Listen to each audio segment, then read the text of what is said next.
All right. What is up, everybody? We're here for the 22nd episode of the Commentator's Curse at our usual time, almost. At least it's the usual day, Thursday. I know you had important stuff to take care of. Thursday, normally we meet around 7:30 to 8 o'clock Pacific Standard Time. These will go up on YouTube, and actually I put the last episode up on SoundCloud, so we have a podcast going. So thank you to everybody that has supported us. I reached the 40 sub benchmark. I promised you guys that put this in a podcast form. Eventually, we'll put all episodes all episodes starting from today on iTunes. So thank you so much. And Blur, how are you doing?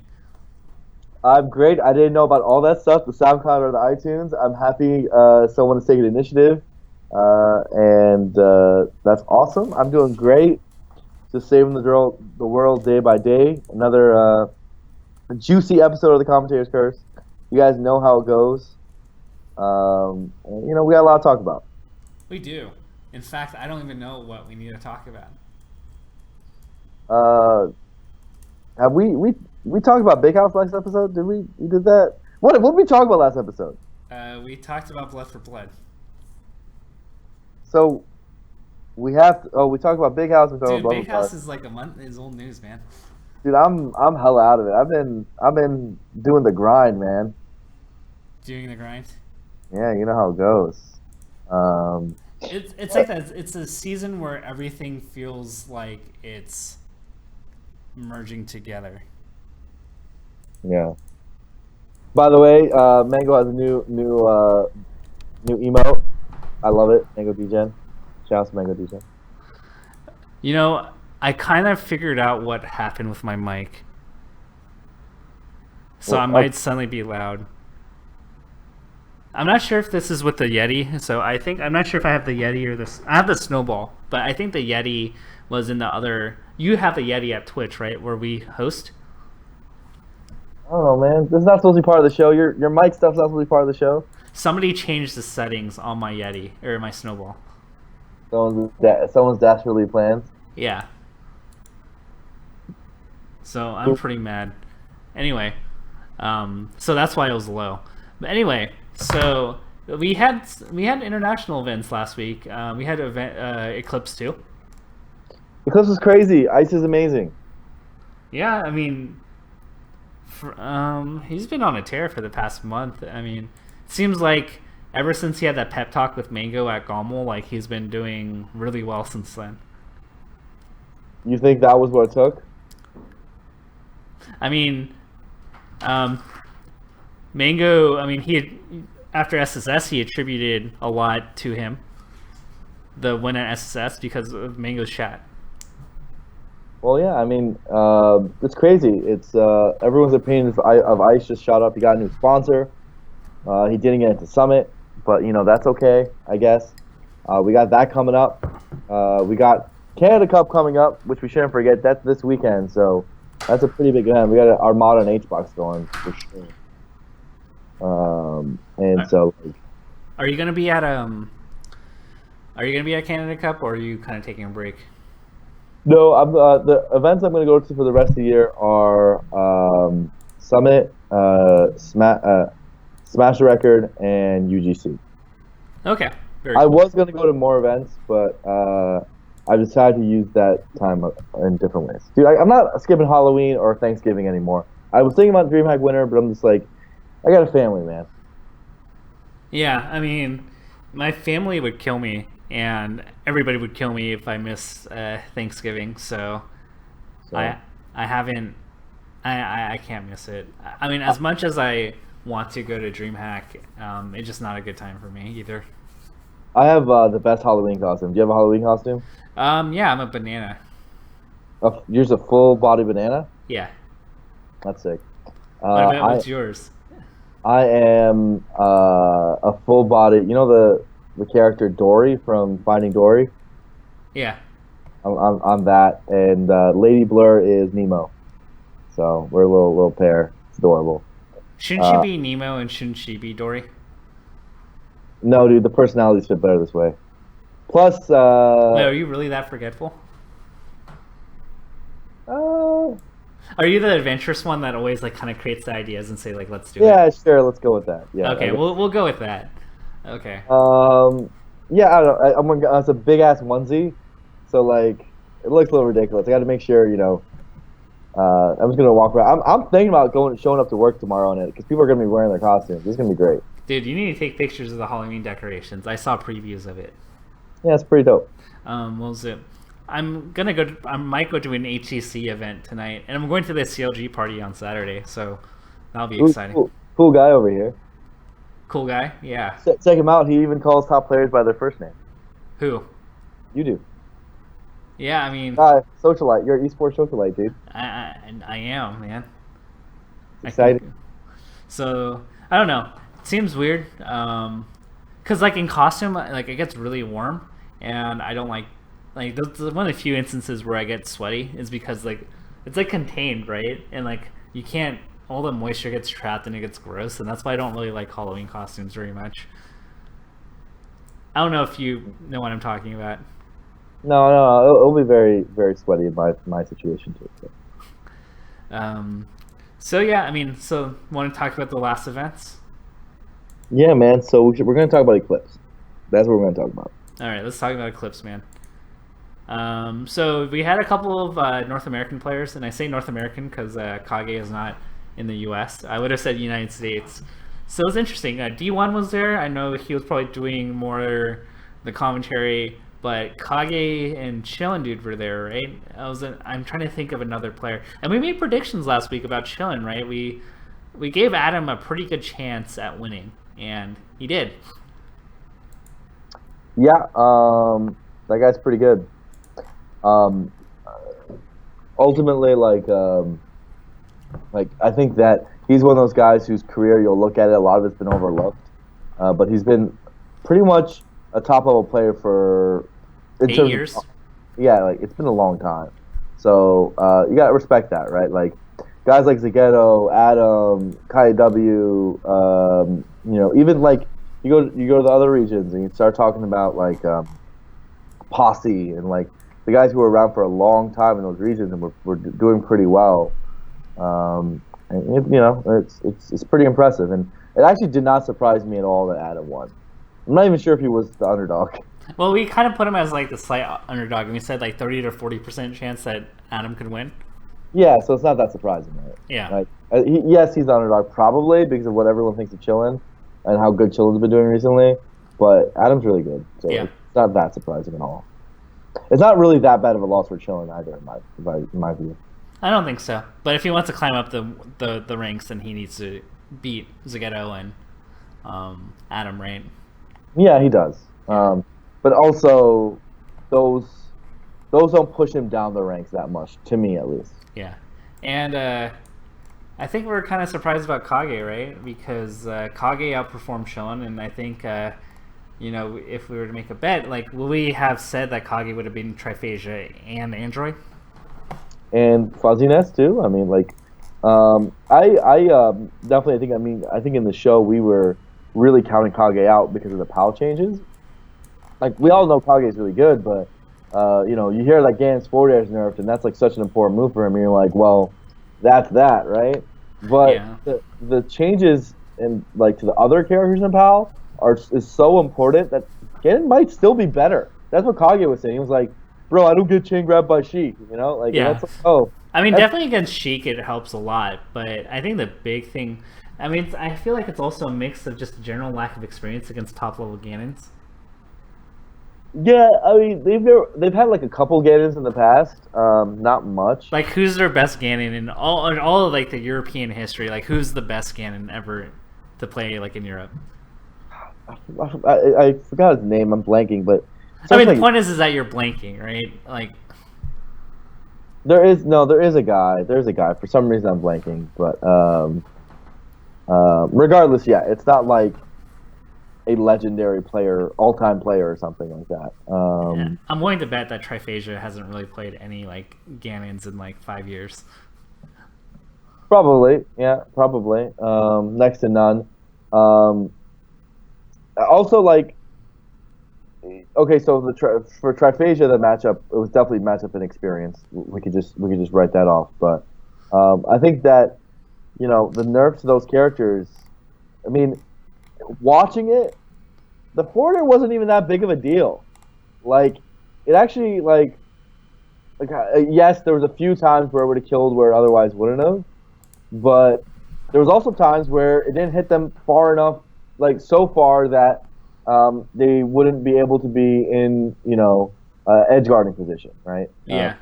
So, just close enough to get up aired, right? Off stage or Tipman spiked or things like that. So, maybe there's some advantages too. But for the most part, yeah, it might have been a worse Ganon, but if Sheik can't chain grab you and Ganon can chain grab Sheik still, that's pretty good. Yeah. And so, it's even with that, it's pretty safe to say that I would think that Pal Sheik still beats Pal Ganon. And so I think I'm trying to, what we want to emphasize here too is that Kage played pretty well. Oh, yeah. Of course Pal Sheik still beats Pal Ganon. It's just not as dominant as NTSC. NTSC is so lopsided. Yeah. So, for sure, I wouldn't be surprised though, based on how that set went. I mean, he 3-0'd him. Yeah, I think the 3-0 is pretty big. Yeah, I wouldn't be surprised if Kage would win an NTSC too. The way it was played, he didn't win because it was Pal or anything. He won because my man punched him. Yeah, definitely. So good stuff to Kage. I think he got 5th or 4th. He got 5th. 5th, losing the Leffen. The Leffen set was pretty one-sided. I mean, he lost to what? He lost Armada and Leffen, is that right? If I remember? Yeah, so... he lost to Armada and Leffen and got 5th.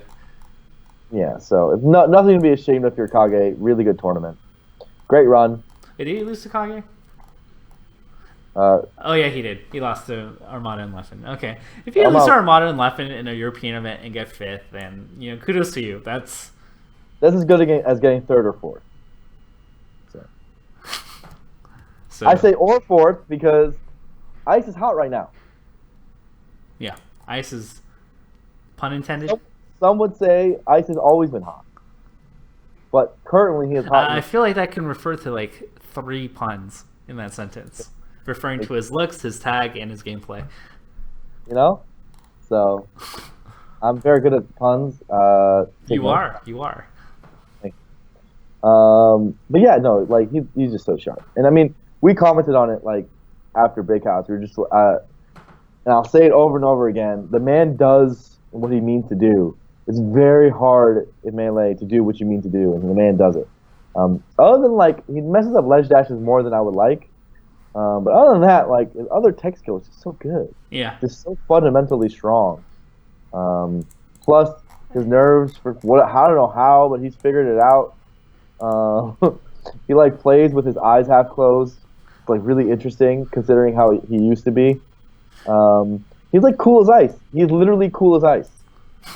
So I think the cool thing is that I think the one thing that stood out for me was the shine spikes he was getting, and it wasn't on bad players. These were shine spikes on Armada's Peach and Leffen's Fox.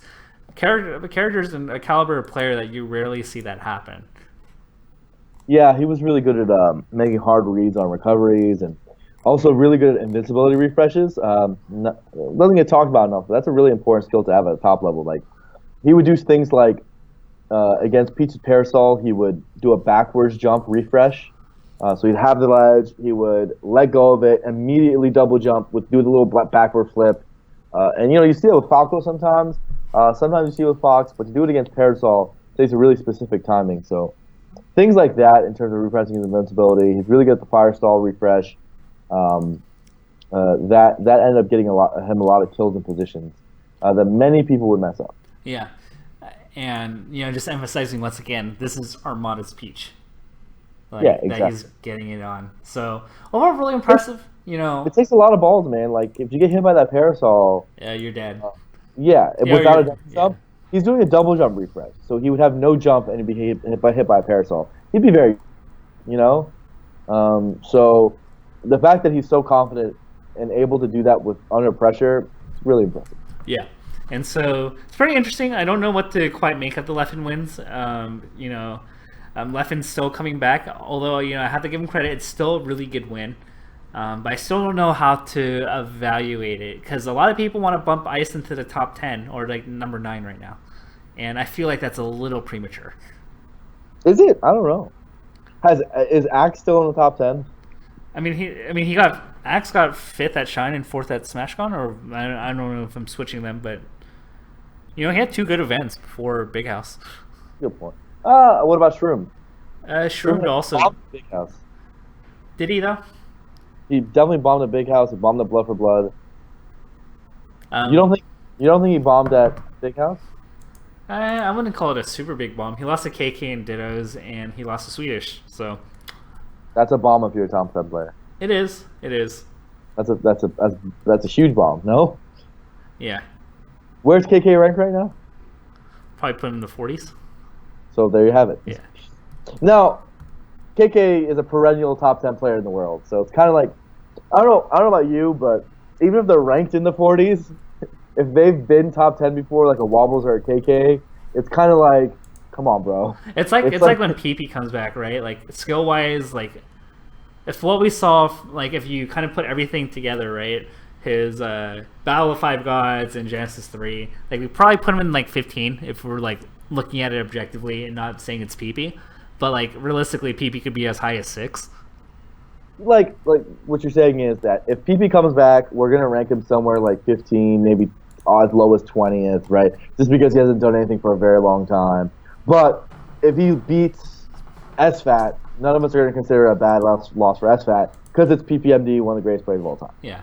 But if we look at Dewan Summer, if we kind of go back to Smash Summit 2 to Shine, he hasn't placed worse than 9th at any of these events.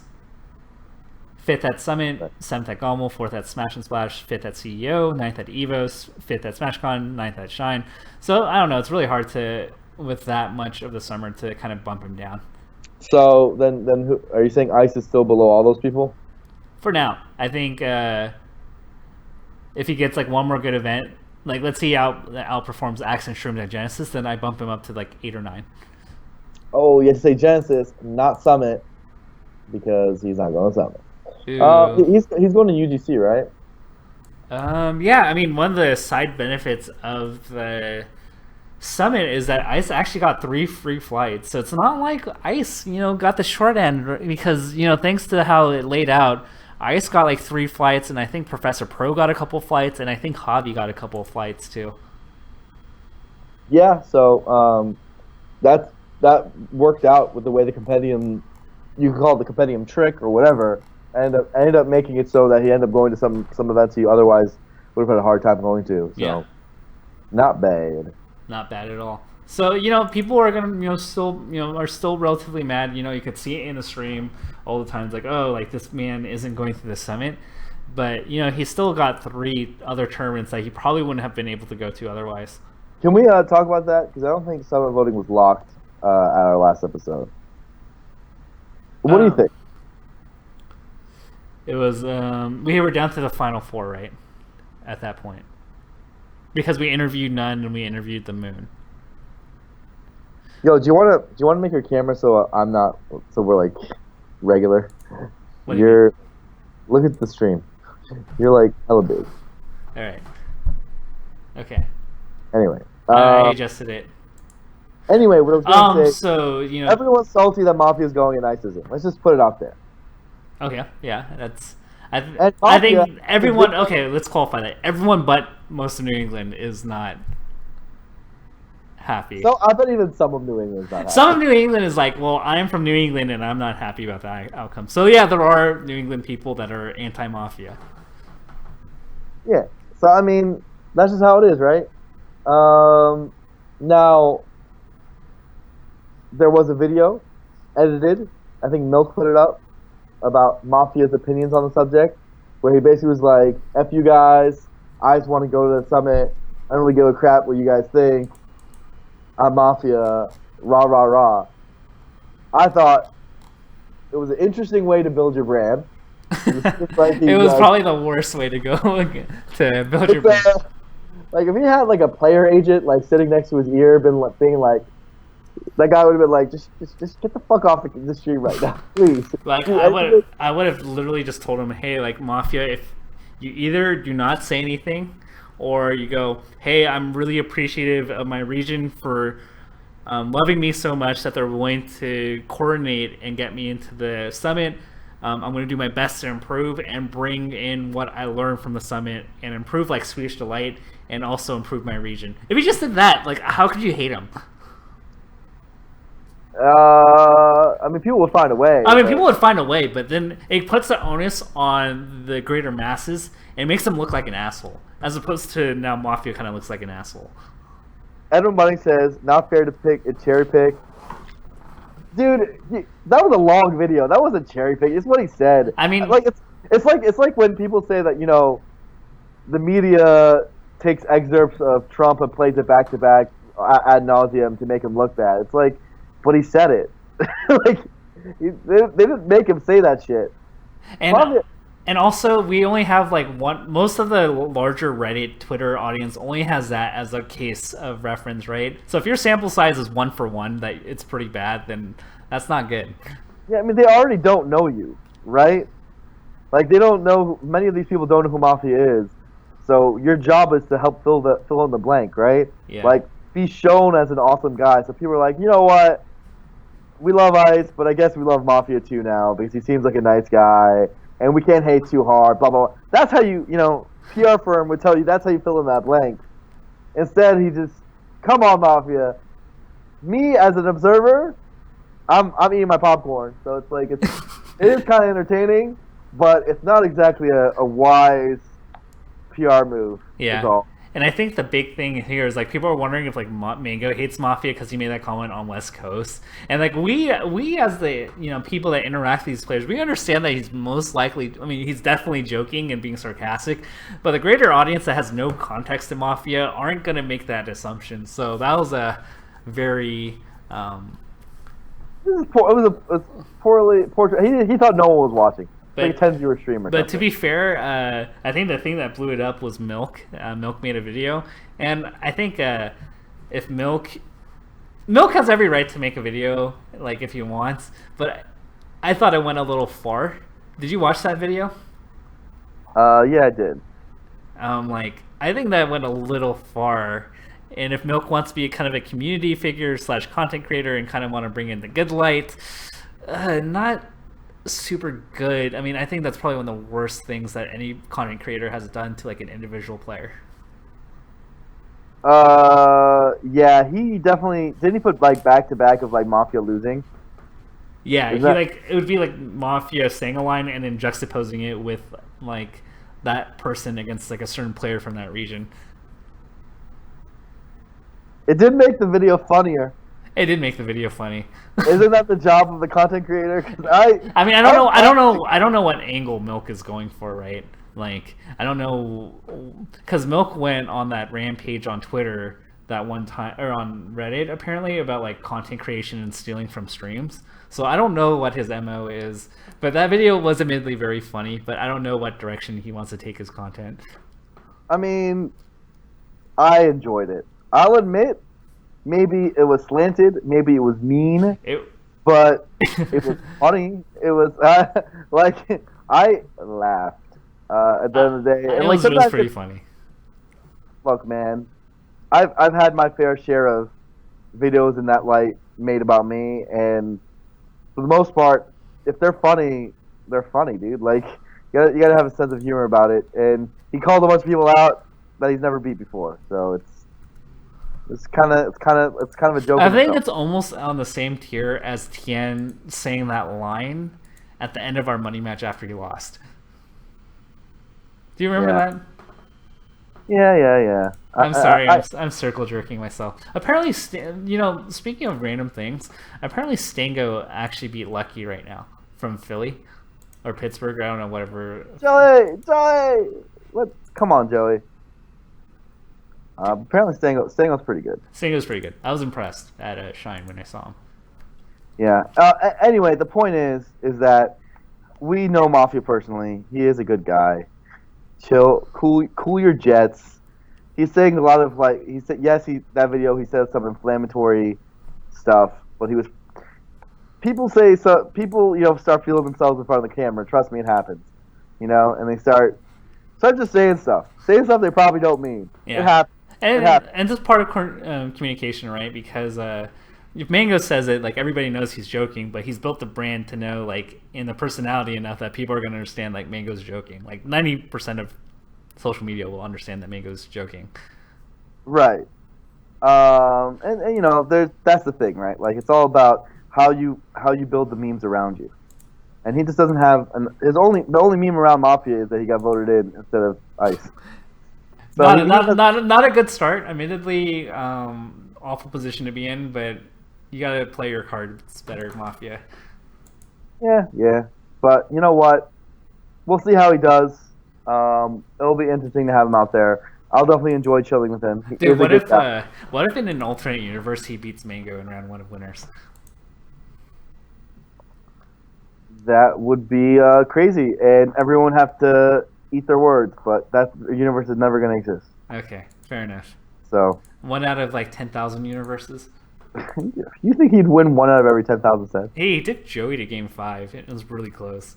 You think he would win 1 out of every 10,000 sets? Answer the question. Yeah. You think he would? 1 out of 10,000? I would take that bet. No. You know, 1 out of 10,000 is a lot. There's a lot of sets that left Mango would have to win.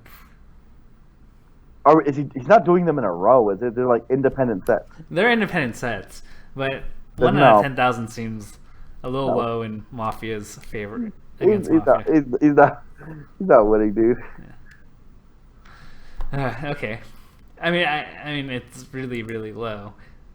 But like Mango could go on one of those streaks where he just like jumps in and nairs and gets down smashed into combo into edge guard. I guess. The interesting fact about Mafia is that he's 3-0 against the Moon this year. Mafia's good, and I understand why New England went behind him. He's a great guy, and you know people shouldn't hold it against him because the region decided to vote for him. Yeah, he didn't like sell out or anything. Yeah, no, I don't. He barely did. In fact, you know, it's just his region voted for him.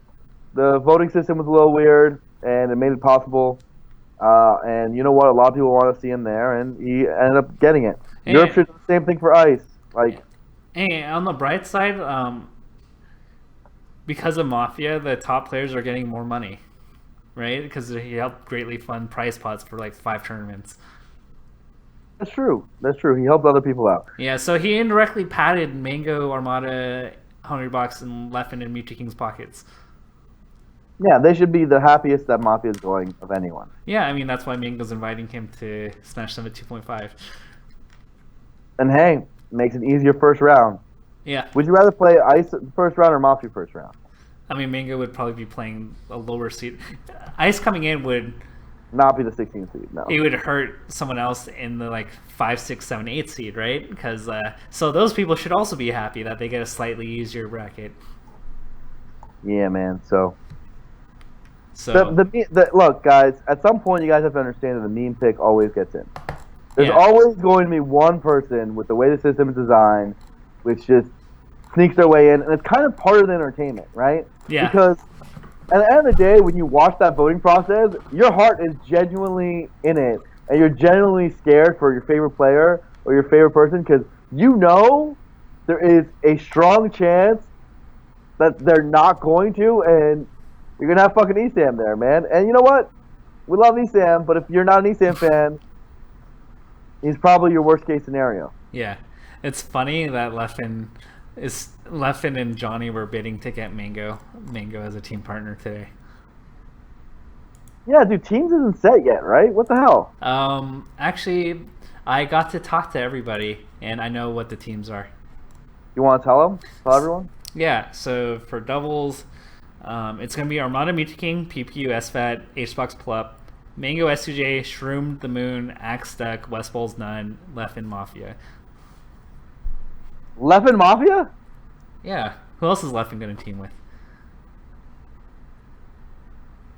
No one wanted a team with Leffen? It's more like everybody else found a partner. Can you repeat that list? Armada Mewtwo King, PPU, SFAT. Okay, the 2 best teams. Hungry Box Plup is up there. $100 Plup having a winning record on PewFat, by the way. From a long time ago. Pound. That's not a long time ago nowadays. They have a historical, really strong record on PewFat. Sure. They're very good. Mango SJ. This is an amazing team. Shroomed in the Moon. Sick. That's a very good team as well. Axe and Duck. Who knows? Westballz and None. It's a lot of tech skill. That can either go in a favor of they 5-stock a team or get 5-stocked. You can flip a coin. And then left and Mafia. Wow. You're telling me the second worst team in this bracket is West None? Wait, are they the worst team? Okay, so... Is Axe Duck the worst team? Who's the worst team? I don't know, man. I think Left and Mafia is a Fox Peach, and I teamed with Mafia, and we almost beat Chudat and Chillin. Like, Mafia's pretty good at teams, and he's a Peach, and Fox Peach is an amazing team. So who's the worst team? Probably Westballz None, right? None doesn't really play teams super well. True. What about Axe Duck? It's either that or Axe Duck. Yeah, I don't know. I think those is Left and Mafia bottom 3. Yeah, I'd say so. I mean, it's either that or Shroom the Moon. And the only reason why I put Shroom the Moon that low is just because that team composition is really awkward. Mars Sheik is an average team. It's not a very good composition. Yeah, I mean, I could see a world where that team bombs, but I don't think it'll happen. But then, against this bracket, though? I mean, this bracket, the top teams are extraordinary, so... So, it's really tough to say. I mean... This is going to be one of the best team tournaments we've had. Yeah, I mean, we have 4 really good teams, and how often can we see... Last Smash Summit 2 actually also had 4... Was it these 4 exact same teams? It was. Last Smash Summit had an amazing top 8. Yeah, I mean, Mango SJ, surprised, and they almost, got to winners grand finals in winners side. They're good. They're very good. PewFat trying to make a name for themselves. I think there's going to be so much pride going into this team. I know HBox Plup. HBox has been trying to talk himself up lately too, so I think there's a lot of pride. At least from the top 3 teams. Dude, Acebox is streaming every day. It's amazing. Yeah, I think that's good. And now he has a time commitment for it, right? He's transitioning out of work. Our directory's starting to look better and better. It's been getting pretty good. We've been just off home streamers. We've been usually sitting around the 3 to 5K mark. Which is an improvement on just home streamers. Yeah, and I did 4 times this week, and I've been getting 100 to 300. We're getting better, man. Yeah. Someone's doing their job. Someone give me a raise. Nick Allen. Is Nick Allen responsible for your raise? He's one of the people who was there. Okay, I will butter him up at one of the Twitch parties for you. Yeah, dude. Someone message Nick Allen and tell them that Blur is doing an incredible job. Okay, what are you evaluated on? Is my satisfaction as a Twitch partner? Absolutely. Okay. It doesn't hurt. So, if I just went to Nick Allen in his perfect eSports beard and said, "Hey Nick, I am really happy with the way that Blur has assisted me in setting up my stream, giving me advice." Yes. And I just want to just personally tell you that while we're drinking Long Islands at this Twitch party.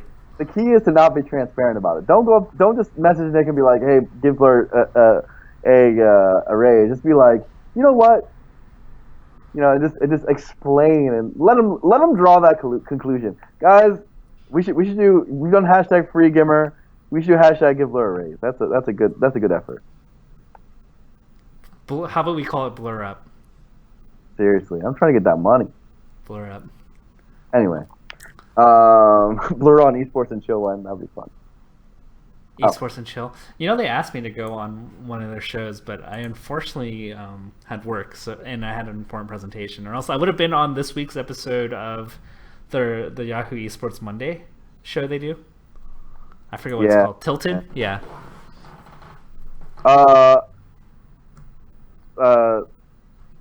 On tangent there, yeah,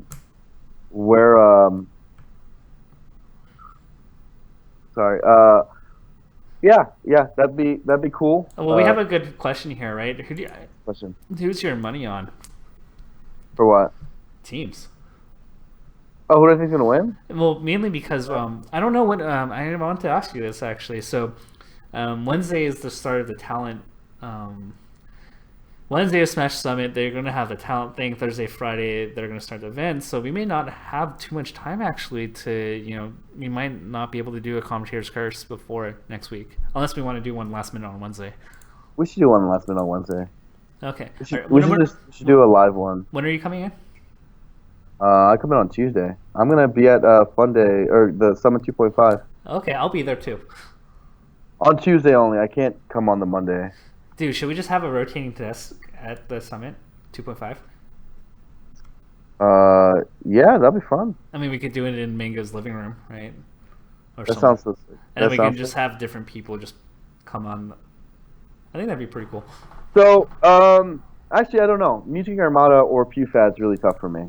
I'm gonna. Mutaking Armada feels like the sensible pick in my evaluation, but PewFat, I've said so many times, I think when they're at their peak skill, they're better than anyone. I just don't know. Are they going to be seeded first?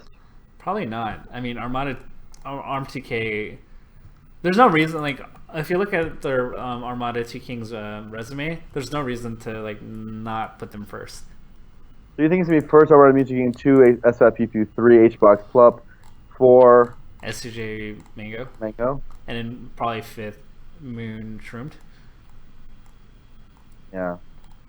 In that case, I mean, last time we didn't pick PewFat because of seeding, because they had the hardest road possible, and they won despite that road. Yeah. You know? It's going to be interesting because if you remember last Smash Summit 2, remember how much Mutaking practiced doubles? Like, that entire weekend?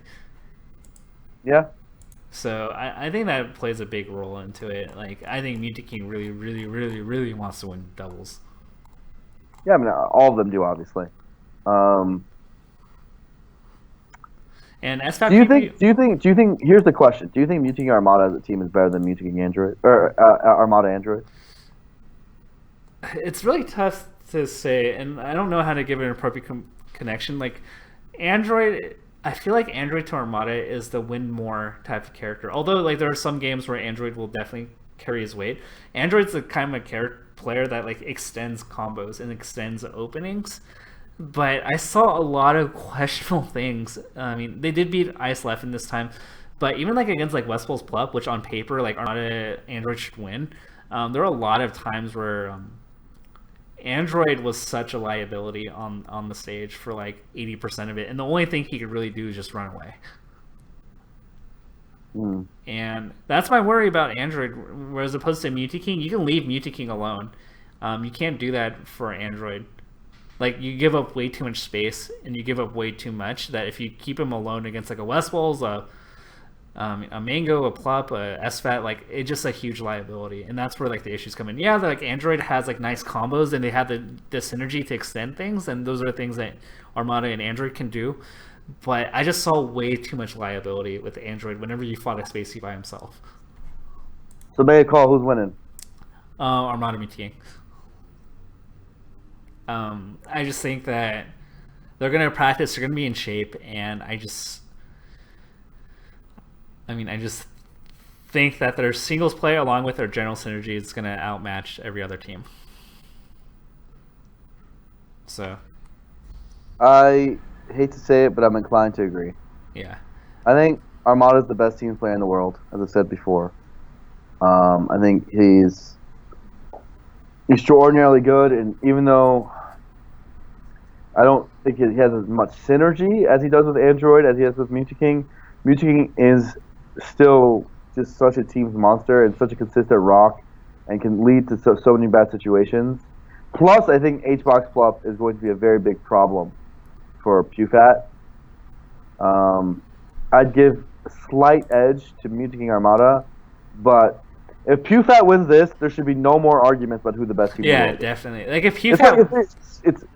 I think they probably already, if you made an argument, they probably have the title of best team in the world, or at least most accomplished team in the world right now, because other teams don't have as stacked of a resume, together at least. But if they win this, then it's like the argument's over. They're the best team in the world. Yeah, I mean, I think that's like... Yeah, I mean, think easily, because like we mentioned earlier, that's like they had the toughest bracket at Big House 6, and they proved us wrong, they proved the doubters wrong, and if they do it again, I think there's absolutely no question. Yeah, I mean, look, people are saying PewFat is literally winless against Armada, Mutant King, and Plup HBox, but those guys don't team with each other that often, right? It's been a lot of Mutant King HBox this year and a lot of Armada Android this year. So, like, I don't think that's a very fair comparison. You have to look at, like, what has PewFat been doing in terms of results, right? Like, on the whole, from major to major, it's extraordinarily impressive. Yeah, I agree. It's kind of like, I mean, is it really fair to put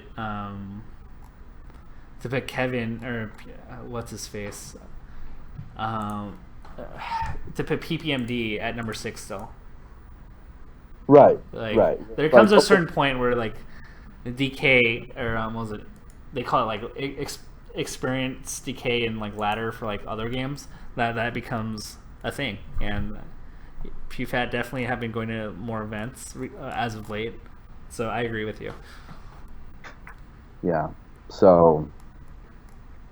Yeah. Ultimately, I think this is a very important teams tournament. It kind of reminds me of when the last summit, where we were basically like, if HBox wins this, he's officially best player in the world. Do you remember that situation? Yeah, I mean, we were talking about that was why Grand Finals was so important. Right. So last summit, HBox was on the cusp of, for the first time ever, being the consensus best player in the world, right, and taking that away from Armada, and he choked it. He eventually got back there, and like a few months later, he won Evo and all that, and I think at that point everyone was like, yeah, HBox is the best. Right now it's come into question again for him, but this is, I think, the first tournament where I can say, if PewFat wins this, they're the consensus best team in the world, right? Like, just period. There's no... I mean, not like of all time, but like if we were to PR them, they would clearly be number 1. Correct. Yeah, so I agree. That's like important for them. Like, if you look at them as a team composition, they've never had that opportunity before. They've never had a tournament where they literally look at it and be like, if we win this, no one can make an argument that we're not the best anymore. Yeah. I definitely agree. I think you're preaching to the choir with me. And like, I think the biggest, I experienced this last week, and I think one of the pet peeves I have with the community. So, lo and behold, I got to help seed Smash Summit 3, and I qualified countless times that I believe that Mango, Hungrybox, and Armada are tied. Like, it's really hard to substantiate and say that one of them on a power ranking right now is clearly better than the other two. Qualify that. And so, because of your Mango bias, you put him first. I thought Mango Mutant King would have been a more interesting matchup, among other things. Honestly, Mutant King's a harder matchup for Mango than arguably the other two. Yeah, but people like jump to the conclusion, even though I qualified it, it's like, oh, I think Mango's better. It's like, oh my gosh, like your MIOM bias kind of comes in. Even Elliot, the 13-year-old kid, called out MIOM bias, and I was like, oh my gosh, this is ridiculous. But the point being, like, when we say one person's like a 1 and 2, and another's 2, like, I don't think people understand that, like, how close it is between like the two rankings. Sometimes like the difference between first and second is really large, and sometimes it's ridiculously close. You know what I think? I think that we should continue emphasizing having varied matchups over strict seeding. Yeah, I mean that's what I did because we haven't seen Mango Mutant King in a while. We saw Mango Hungrybox recently. We saw Mango Armada recently. And so I thought Mango Mutaking would be a lot more interesting than having it be Armada Mutaking. I mean, how many people would honestly want to see Armada Mutaking or HBox Mutaking in winter semis? Definitely not HBox Mutaking. Definitely not HBox Mutaking. And Armada Mutaking would be dope. I mean, we just saw that at Big House, though. Yeah, it's dope though. Yeah, that was fun for me. It was. But like, I took certain liberties in that, and likewise, I shuffled Shroomed ahead of Axe so that we saw Shroomed Westballz and Axe Plup. Because if we reverse that, then we'd have Plup Shroomed, which has happened recently, and Axe Westballz, which has also happened a lot. P.S. Leffen is 5th, I'm assuming, right? Yeah, but honestly, what's the difference between like 4th and 5th? Right, there is no factual difference between 4th. Which is why it's like funny that people make such a big deal out of it. It's like, oh my gosh, like it doesn't make a difference. Yeah, 4th, well, they don't understand how brackets work. Yeah. 4th and 5th only make a difference if you care about round of 16 matches. But even then, I shuffled it because SFAT and Pew Pew would have had to play. Yeah, like at the lower end of the bracket, you're seeding less by skill and more by interesting matchup. I mean, the only way I could have made it more interesting is if I intentionally put Leffen against Duck. I mean, I think that's the only way I could have made it more interesting. That's a little too... I thought that was a little much, but I think It's like that's too theatrical. Like you're doing it on purpose. Yeah, I did Pew Pew Leffen because of just the way it just panned out. Yeah. And I didn't think that was much of a deviation swapping Pew Pew and Duck so that Duck plays SFAT and Pew Pew plays Leffen. Yeah. So there's always some discretion involved. Seeding is weird. I mean, did you like what I put? I do like what you put, but I do want a world where it's less in human hands, right? Like, because seeding does affect so much, man. I mean, are people comfortable with RNG? Because like there's the two like you used to mention the Duck Leffen thing, right? Whereas like there's two approaches to it. One is you as a TO you feel like you don't want to give Leffen the bad draw on your own with your own decision making, so you avoid Leffen Duck, right? Yeah. And then the other side is like, no, Duck is actually right around that level in terms of seeding. So, you know, sucks for you, Leffen, but you get the bad draw, right? Like, yeah. You do either do one or the other, and the point is it's a human decision, right? And that's just a little ugly. I mean, generally, if I could, I took the hierarchy of when did the last time they played, and Pew Pew and Leffen played at I'm Not Yelling, which is, you know, pretty long ago. Right, but there's no real science to it, right? You're making a judgment call. I'm making a judgment call, but I took the general hierarchy of when did they last play. Sure. And that's the I like the seeding. I don't think there's anything wrong. Been doing this for 14 years. I wouldn't do anything different. Yeah. I think it's pretty good. But I do agree with you. My point is that regardless, you're human, and I don't like the idea that you as a human would necessarily get attacked and people would necessarily invalidate the integrity of a tournament because it's a human who is deciding matchups and not a systematic way, right? Yeah, I agree with you. And but that's just a general point. Yeah. Like, there's a reason why pro sports don't do it like that, except for the BCS. And we all know how much we like the BCS, right? All right, but like, you know, pro sports. I mean, what was it? If you decided that, hey, I think the Spurs were better than we're the first seed this year because of some arbitrary thing, and then give the Warriors the second seed to play the Thunder, then like that's like it's a big difference, right? Like, it changes everything. But I think no matter what the system is, there's general unhappiness because in the case of NBA, right, people always cite the disparity in the conferences, and that becomes an issue where the West Coast 10 seed would have made the playoffs if they're in the East, right? And there's also the March Madness where it's single-handedly determined by a panel, right? Yeah, it's very hard to make competitive systems that are good. I mean, and it's sad because like great sports and great games consistently get ruined by bad systems. So I think it's like a very like we have bad systems too, right? Like we talk about the disadvantages of the current Smash ecosystem all the time. Yeah. And so like every ecosystem has its problems. There's probably no perfect format.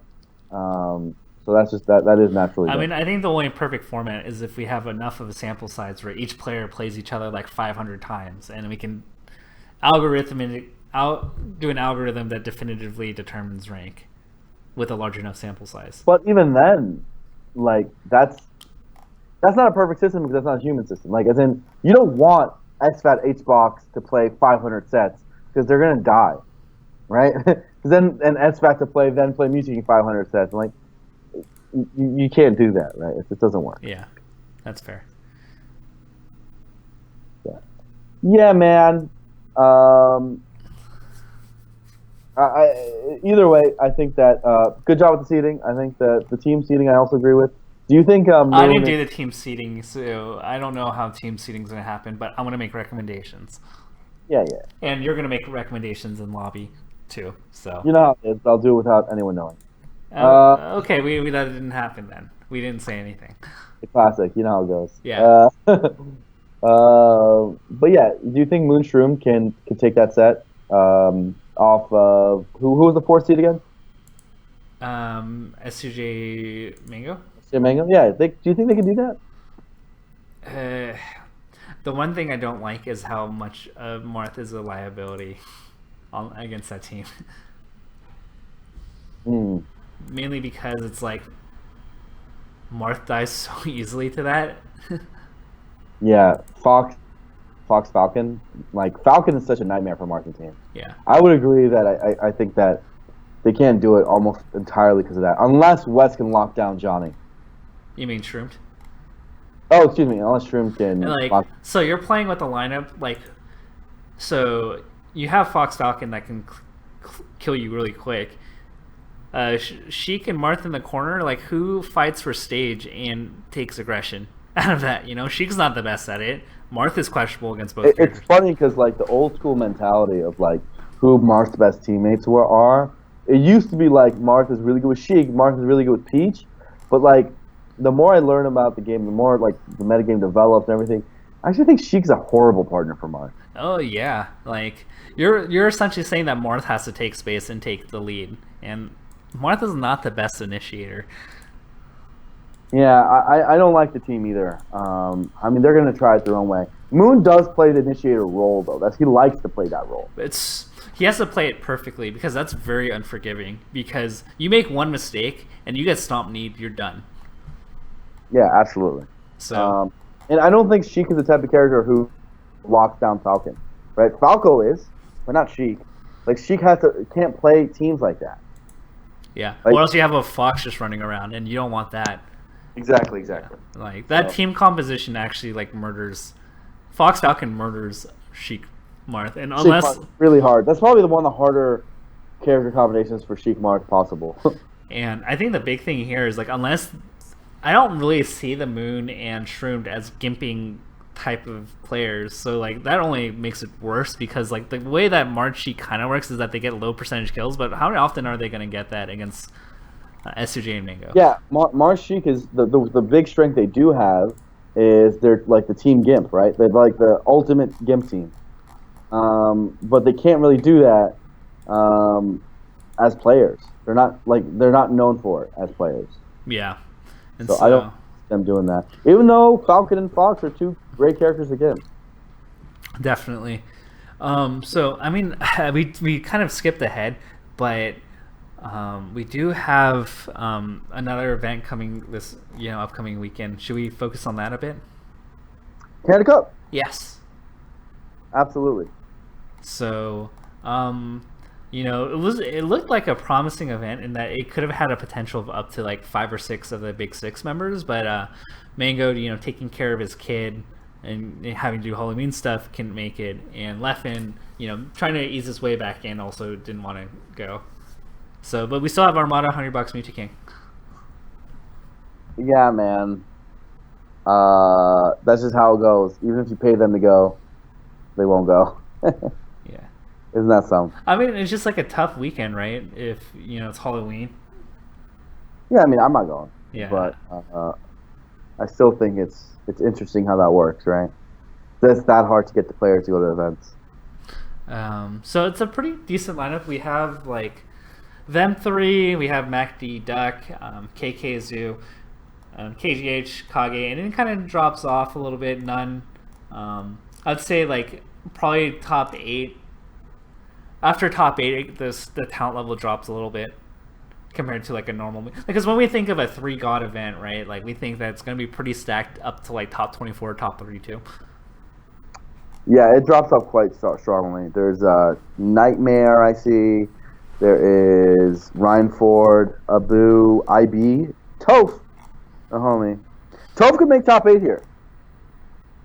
Trillium, he's probably not going to. Actually, this is actually more stacked. I think Toph could make top 16 pretty reasonably. Oh yeah, he probably could. Why is Hybrid going to this event? I think it's a different Hybrid. He's from Ontario. Like spelled with a P. Yeah, it's weird, but how does this happen? It's like me running into another Tafukins.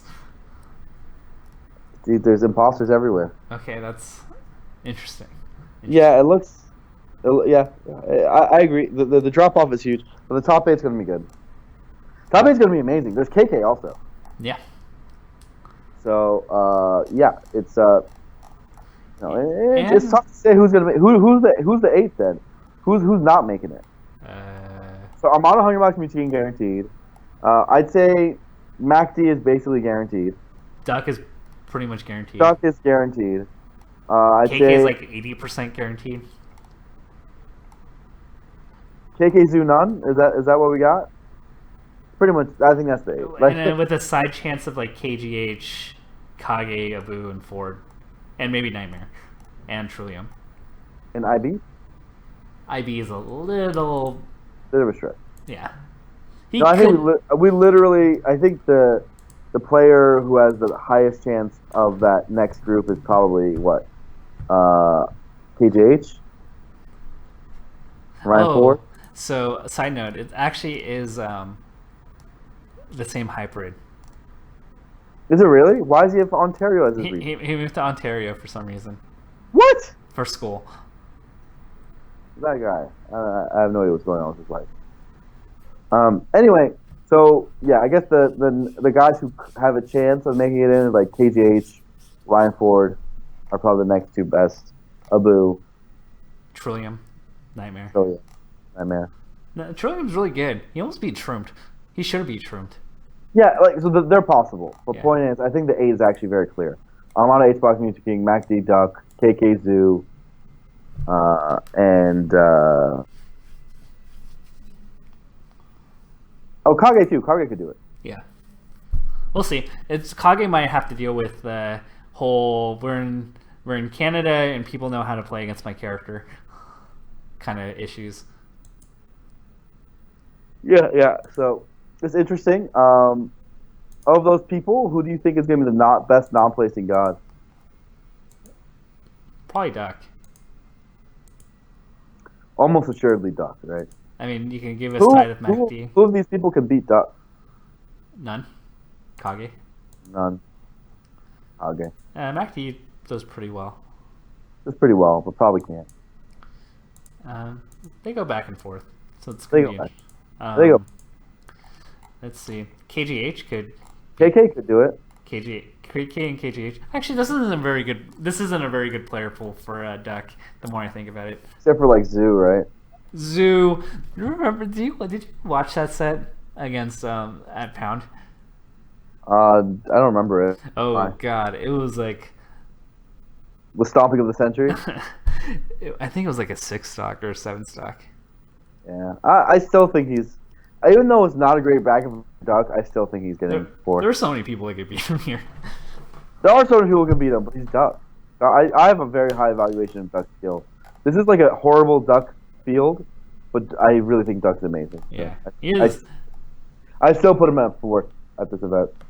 All right, that's fair. I think in terms of Roscoe, I think I put Duck 4th. It's just not a really good player. Who do you think is going to get 4th if you don't? It's not him. You know, I actually think that this is an overall very good mix of people for KK.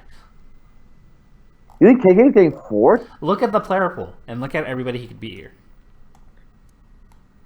I think he'll struggle with a lot of people here. Like who? Zoo. No, You don't think so? I don't think so.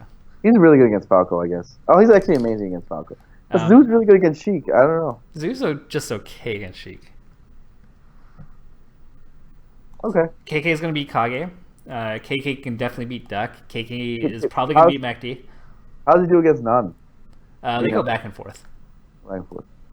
KK can beat Duck, but he's not guaranteed. Duck is amazing. Yeah, KK is probably going to beat MacD. Everybody says like he's probably one of the best Sheiks. The Sheik Peach. So you got KK. Interesting. Yeah, when I look at this player pool of like 4 through 15, I actually think he has one of the best matchup spreads. Yeah, you might be right. KK is a good call. If there was a fantasy, I would pick KK. KK would definitely be undervalued here. Yeah, he'd be undervalued. Yeah. Okay, among the top, who's going to win this thing? Money on Armada. Smart money's probably on Armada or HBox, right? Yeah, it would be amazing if. Imagine the storylines if Mew2King ended up winning this. It'd be crazy. Wouldn't that be nuts? I don't know what I would think about life if Mew2King, the guy that's like on average like a 13% favorite, has like a 13% win rate against Honeybox and Armada like wins 3 sets against them. Mm-hmm. Man, that would that would erase all the negative narratives against Mew2King that he can't beat them. Those are the 2 specific people he can't beat. Though Signals is really exciting, I think this is a pretty lame doubles bracket. It's Armada, Mew2King, and then the next best team is maybe MacD Zoo. So what odds would you give for Armada Mew2King not winning? There's no odds I would take a bet. They win. They'd have to break their hair. I can't take. Even if they break their hands, I think I'd take them. I think it would be incredible. They'd have to break their hands and get DQ'd into losers for me to think about it. Yeah, I wouldn't take any odds. It would just be me throwing away money. Yeah, just throwing away money. If they are DQ'd into losers, would you take odds? Even like 100 odds? 100 Absolutely not. I think Zoom MacD have like a near 0% chance. What are the odds of them losing a game? What about if they had to use their secondary controller and they're DQ'd into losers? They're Puff Peach. What's the difference between using a secondary controller as Puff Peach or like Puff Sheik? Wait, Puff. I'm muting your Armada. Yeah, I mean Sheik Peach. Sorry. I think it matters. I think they would tell you it matters. It doesn't matter that much as Sheik Peach. So yeah, that one. We should. I don't like. Okay, what are the odds of them losing a game? I don't have them losing a game. Like, is it like a 5% chance they lose one game? I think it might even be less than that. It might be less than 5%. That's actually like astonishing, and that's a believable like. That's believable that it's like less than. Yeah, this is not going to be. I mean, we can watch like Armada and Mew2King 6 stock everybody, right? Yeah. I guess you could talk about the next level of teams, but I don't know. This is a compared to Summit teams. This is like a this is not what I want to talk about. I think Melee Signals is the real show here. Yeah. Yeah, it's interesting. Do you have Zoo as like a solid 7th place, or do you think he can make some waves? He's got the boxer tag. I mean, Zoo's weird. Like he has like good moments, and then he has like really bad moments. So I never really know like what to think of. He's like the Gonzaga of NCAA sports. At the moment you kind of write him off, he pulls an upset, and the moment you ride him high, like he doesn't perform. Yeah, exactly right. It's like right at Evo was when the stock was probably the lowest. Yeah, and then he would beat people I thought he was a gross underdog in. I thought he was an underdog against Ladanis. I thought he was definitely going to lose to Chu. I thought he was definitely going to lose to Lucky. Like, I definitely don't know with this guy. Yeah. Zoo's career's actually been like that throughout. Like, does he have any chance against Duck? I don't know. Maybe it's the opposite. Maybe by me channeling and saying that Zoo has no chance against Duck, he's gonna pull an upset and redeem his like 6 or 7 stock loss at like pound. I think he has no chance. I think he has no chance against Duck. Absolutely. I think I look at the field and I think him versus KK is probably 50-50, maybe 60-40 KK. Him versus MacD is heavily MacD. Probably 70-30 or 80-30. I think it's like 80-20 for a best of 5. 80-20 best of 5. He's probably favored against KGH. Probably 70-30. Oh yeah, KGH hates that matchup. 70-30-ish against KGH. Maybe more. 80-20 maybe. Against Kage, he's favored. I think the dream bracket is if he gets like Toph into like none. Against none, is he favored or not favored? What do we got there? Is that 50-50? I think that's like probably 60-40 Zoo. Just because of the matchup, right? Yeah. Well, he's a Falcon Slayer. Actually, he's probably heavier than that, right? None's good. So like, I think it's like 60-40. Skill to skill, None is probably generally considered better right now, right? I think 60-40 Zoo. Then again, None couldn't have done Zoo's run at Evo. Yeah. Then again, Zoo couldn't have beat Mewtwo nowadays. So, yeah, I'll go with 60-40, 65-35 Zoo. So, on None. I mean, then yeah, Zoo can he could get 5th then. But based on what we just said, that's a 5th placer. Yeah, it's potentially a 5th placer. So, yeah. Let's see. So yeah, I mean that's what I think about Canada Cup. It's kind of interesting. Like I think it's a very mixed bag between 4th through top 16. Unfortunately, I think the top 3 is pretty locked. It's kind of interesting because there's like very clear skill gaps here. Yeah, I agree. Top 3 is gonna be crazy. Again, it matters very much who gets seeded first. Is the bracket out yet? No. Okay. Well, I'm assuming it'll be Armada first. He just won Eclipse. I mean, he won Eclipse. He outplaced. I'm not gonna lie. Outside of Evo, which was admittedly a really good win, like what the Fox till now, like HungryBox's resume hasn't looked really good. Hasn't looked good. I want to believe that now that he's full time, this is where it's gonna switch back. Yeah, hopefully. I don't know if it'll happen immediately though. I don't know if it'll happen at Canada Cup or at Summit, but I have a feeling by UGC he might be best in the world again. He might just win like a UGC, like with a little bit more time. Yeah, but like if you look at his last 5 majors, 5th at What the Fox, 1st at Evo, 2nd at SmashCon, 4th at Shine, 5th at Big House. Not really good resume for vying for number 1. Yeah, but he just, I don't know. Maybe I'm reading too much into it, but watching his streams, talking to him, he seems to be in a very upbeat mood, and it was not that way at Big House. And I don't just mean the body language on stage. I'm talking about just in general. So he was so burnt out from work that I don't like. I have more faith.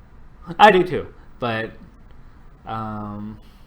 he's still gonna have to solve some things because I think the field has gone immune to some of HungryBox's tactics. So he's gonna have to.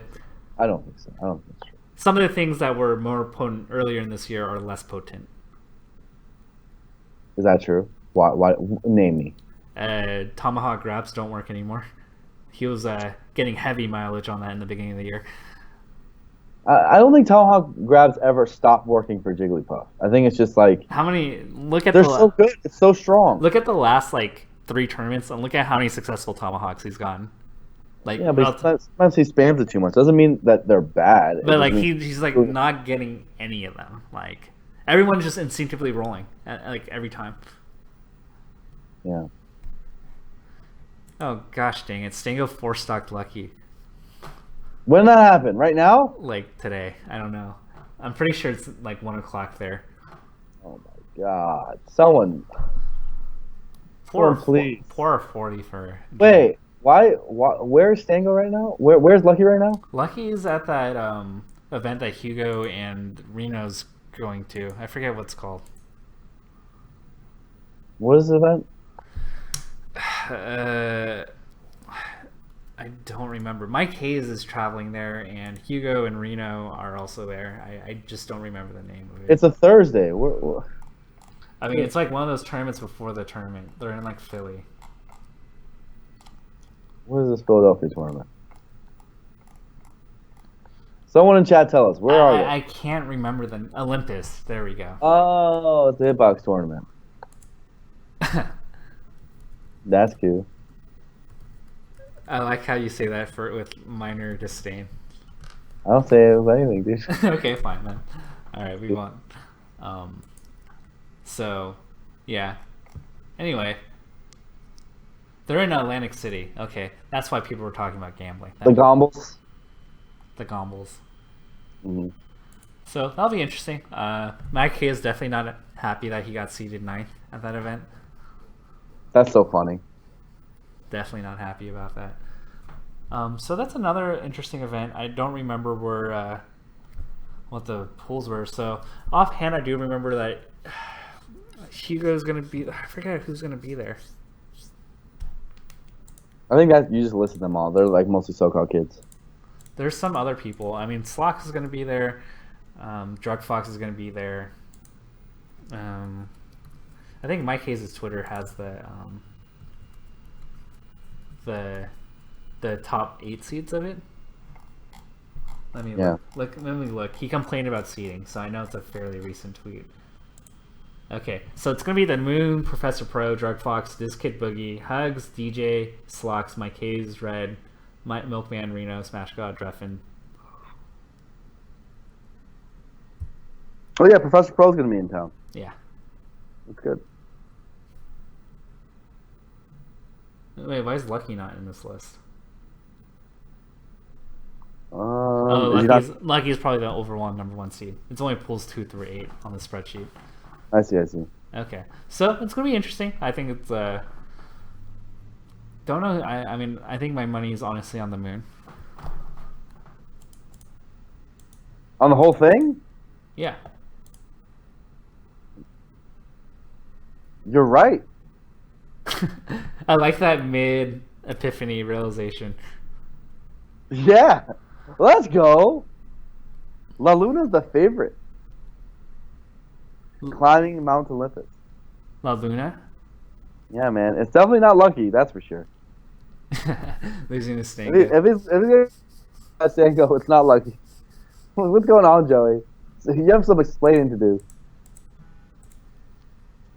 He does. It's a worrisome trend. Yeah. So, yeah, I think La Luna's probably... I mean, Hugo and La Luna... What's Moon and Hugo's history again? I do remember that the Moon beat him at Xanadu. Generally speaking, the Moon's had the upper edge on Hugo. I assume so. I really liked him against Duck at What the Fox.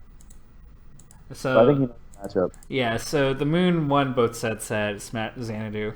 The one that had like the European... There was a pre-pound Xanadu, which had like none and the Europeans and Nintendo and everybody. Okay, well, so I mean, he's favorite. So Lucky and Hugs, Moon's the favorite against. Who else is there? Drug Fox. What about Professor Pro? Professor Pro can win, and so can Drug Fox. He could. I'm just worried about. I'm not sure how confident I am of Professor Pro's play against Marth. He also might be focused a lot on PM that weekend. He low-key doesn't he low-key doesn't really like PM, and he hates it when people isn't he traveling for that purpose? I mean, isn't that like the point of the event? I mean, a large part of it is, yes, it helps him fund the events, but like he actually likes Melee a lot more. Like he doesn't take as much pride in being successful in PM. Sure. Okay. Well. Yeah. Maybe never mind. In that case, then I guess he could do. I mean, I think all those guys could do it. Like Moon's not so overwhelmingly a fit, but if I had to pick one guy, yeah, it's Moon. Yeah, it's not one of those cases where you have like a god and like a handful of like top 15 players. I think Prof is one of the scarier threats for Moon, though. I think so. It'll be interesting. He's pretty good against Marth. I like it. Let's see. So I can't really think of much else to cover. I mean, there's Canada Cup, there's Olympus, and then there's Smash Summit, which we'll, probably talk about more sometime next week. Let's do a Q&A. All right, sounds good. To the people in chat, we have our Ask FM. So let me look back. I know that we had a couple, we probably had 20 questions accumulate. Not a very exciting first question. Can I get a drink? I'm dying. Yeah, go ahead. The first two questions are for me. Okay, good. Do I have a document with all the sets played by the top 30 players? I'm working on a data visualization aggregation project for many sets and didn't want to add them in manually. I usually don't give that out. I give out queries, but I mean, at the end of the day, I guess you could really just scrape my website and you could probably get it anyway, but general philosophy is kind of keep that stuff private. I do open queries for many things, but that's my general philosophy. Tafo, you see me play. My goal is to get at least as good as the Crimson Blur at Melee. Is this a feasible goal for me by Genesis 4 or no? Let's see. Given the...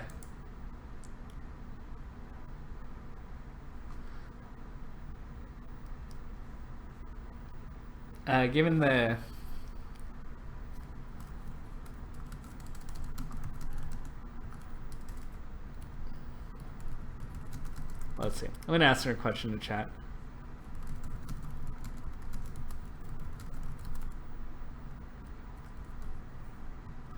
Anyway, I would say it's very possible to be as good as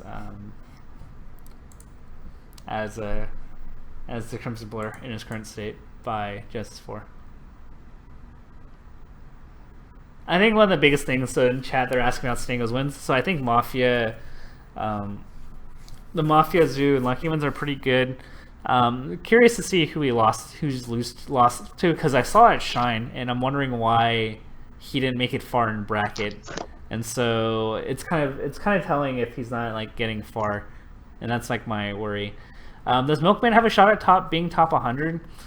Milkman's pretty salty about these rankings, but to be honest, other than the first tournament of the year at Genesis, I have a hard time wondering what he's done at Nationals since Blur. Can you think of anything that Milkman has done since Wobbles at Genesis? No. I can't either. So it's really hard to put him in the top 100. And inevitably, he's going to complain it's a popularity contest, even though he hasn't really done anything for 10 months. I have to look at it, though. I don't have Milkman's results on the top of my brain. That's hard to... No offense to Milkman. I love the man. I mean, I like him. I mean, he's a great teammate, and I think he's a pretty good player. But he hasn't... even if he got 2 or 3 wins in the middle there, I'd have a hard time thinking of it off the top of my head.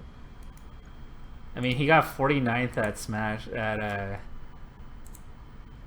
49th isn't very impressive at Pound, considering that the competition gets light around that rank. So it was a pretty stacked tournament, though. Yeah, it was. It was pretty top. I mean, it was top 32 was solid, but if you're vying for top 100, you should be getting better than 49th. Oh, he got the stupid bracket. Oh, okay. Respect. He lost to Duck and Swedish for 49th. That's tough, man. Yeah, that's a tough route. But he hasn't really done much this year. I mean, you got to collect some wins if you're vying for top 100. We definitely got to put Zealous 5000 somewhere. Zealous 5000. What do you do this year? Really good. That guy's really good. I mean, but his resume really kind of comes into light for a month and a half. Yeah, maybe. But he's really good. Yeah. You watch that man, he's really good. He's really good. But there's 150 other people that have similar accomplishments to him. No, there aren't. There are 150 other people who beat Wobbles? The Wobbles that had a broken controller. Wow, it's going to be like that? He literally had a broken controller. You beat him, didn't you? I did. Damn. It's the only reason why I got 17th that event. Thank you. I have to give Zealous props, though, because he made my bracket a lot easier at Shine, and that 17th has an asterisk on it because it's semi-fraudulent. He beat Alex 19 really badly. He did. Is Alex top 100? Yeah. No. Is he? He beat Wizzy and Silent Wolf and a bunch of other people. Beginning of the year, right? If Alex is top 100, it's entirely because of the beginning of the year. Yeah. But he could not be. There's an argument for him not to be. There is. He's been slumping. He's like somewhere in 90 to 100, I think. Yeah. He has like a couple wins against like SUJ, Hugs. It's all from the beginning of the year. If you look at the last 4 months. The last 4 months has been pretty bad. Let's see.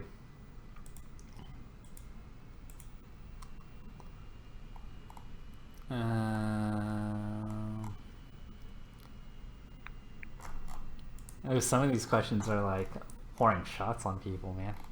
Really? On us or other people? Other people. Okay. Okay, let's see.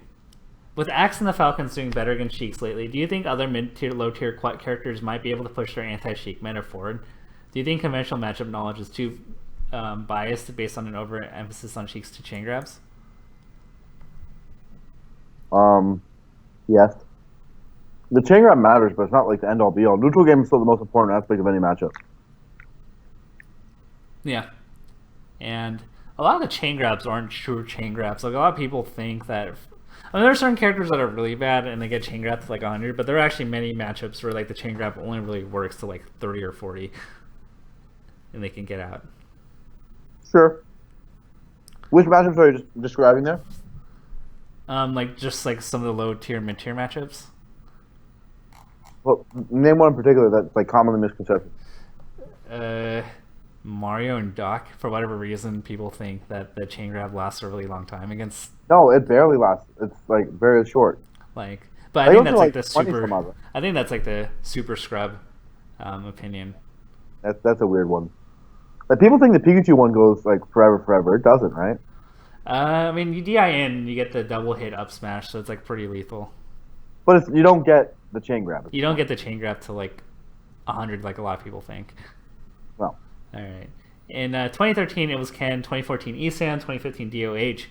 Who is our wild guess at the coveted number 100 spot on SSBM Rank 2016? It's hard without making a list, but... Nightmare? That's a really good guess. Or Trillium. Trillium's going to be like 60s. His wins are really good, you're right. Yeah. I think he's going to be like 70 at worst. But I don't know. I mean, there's so many good players that he might be as like low as 80, depending on like how many people there are. It's tough to say. Who's the best Falcon main? Who's the best Captain Falcon main in each relevant matchup? I'm pretty sure there's a lot of Reddit threads that have actually done a good job at this.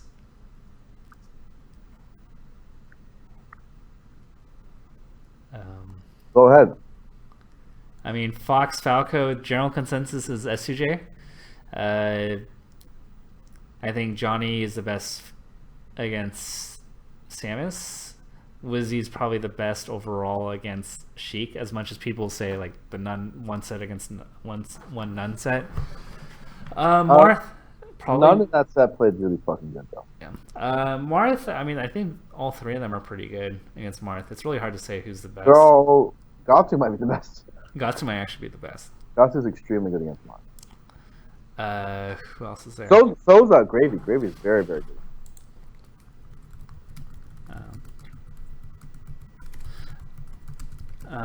Let's see. What else is there? Ice Climbers. As much as people, Wizzy is actually not that good against. He's quite bad. Like he has that one, like he has like moments, but I think overall, like despite like SUJ losing the Disc Hit Boogie like really bad that one time, I think SUJ is slightly better. Peach, tough to say. None of them are really good at it. They're all pretty bad against Peach. Yeah, I don't know about that one. Puff is with Wizzy. Yeah. He beat HBox, obviously, so it's Wizzy. Yeah. Who else is there? Pikachu. I mean, I'd probably give that to Wizzy. All of them lose. All of them will lose to Axe. Yeah, Axe is like, yeah. I mean, and then I don't know. I can't think of any other matchup. Based on the matchup spread, Johnny's the best player. Wizzy's been performing overall better though. Right. But then, does that not contradict the matchup spread? Yeah. Because like, well, I mean, it's like I mean, you literally just said Johnny's better at like the best at like 5 of the 8 top tier matchups, right? Yeah, but like how much better? How is he not the best then? But like how much better? Like you can be slightly better in like 5 matchups, but like if like one player is like significantly better than the other 3, then like doesn't. Don't you think he's significantly better against? Like it feels like he is. Like I think Wizzy is significantly better against Puff. The rest of them, is he really that much better? No. No, like you said Wizzy's the best against Puff and who else? Let's see. Sheik probably. No, but is he better against Sheik or is none? Like is he the best? I can't. But Wizzy's better than Johnny probably against Sheik, right? Right, substantially so, I think. Yeah. Those 2 matchups he's substantially better at. Yeah. Right. But I think Johnny's substantially better against Falco. Yeah. And I think Johnny's probably substantially better. He's slightly better against Falco. Yeah. I think the tough thing is who runs into Sheik or Falco first in bracket. Yeah. If Johnny runs to Falco, he does better. Yeah. If Wizzy runs to Sheik, he does better. Because Johnny lost to Silent Wolf and then immediately had to play Plup, right? Or something like that. Yeah. So, I don't know. It's tough. All right. I've talked about this a lot. Blur, I have to thank you for saving my life. What'd I do? At B4B. I don't know if I can read this question on stream. I don't know what I did. Okay. So the question is, Tafo, I saw you with that god-awful co-commentator at B4B and admired your resilience. As someone who's had to co-commentate with meme lords kids who lack any kind of charisma, how do you recommend I try to support them or politely tell them what they're doing wrong? I'm not perfect, but still. And you saved my life there because you found me a different co-commentator.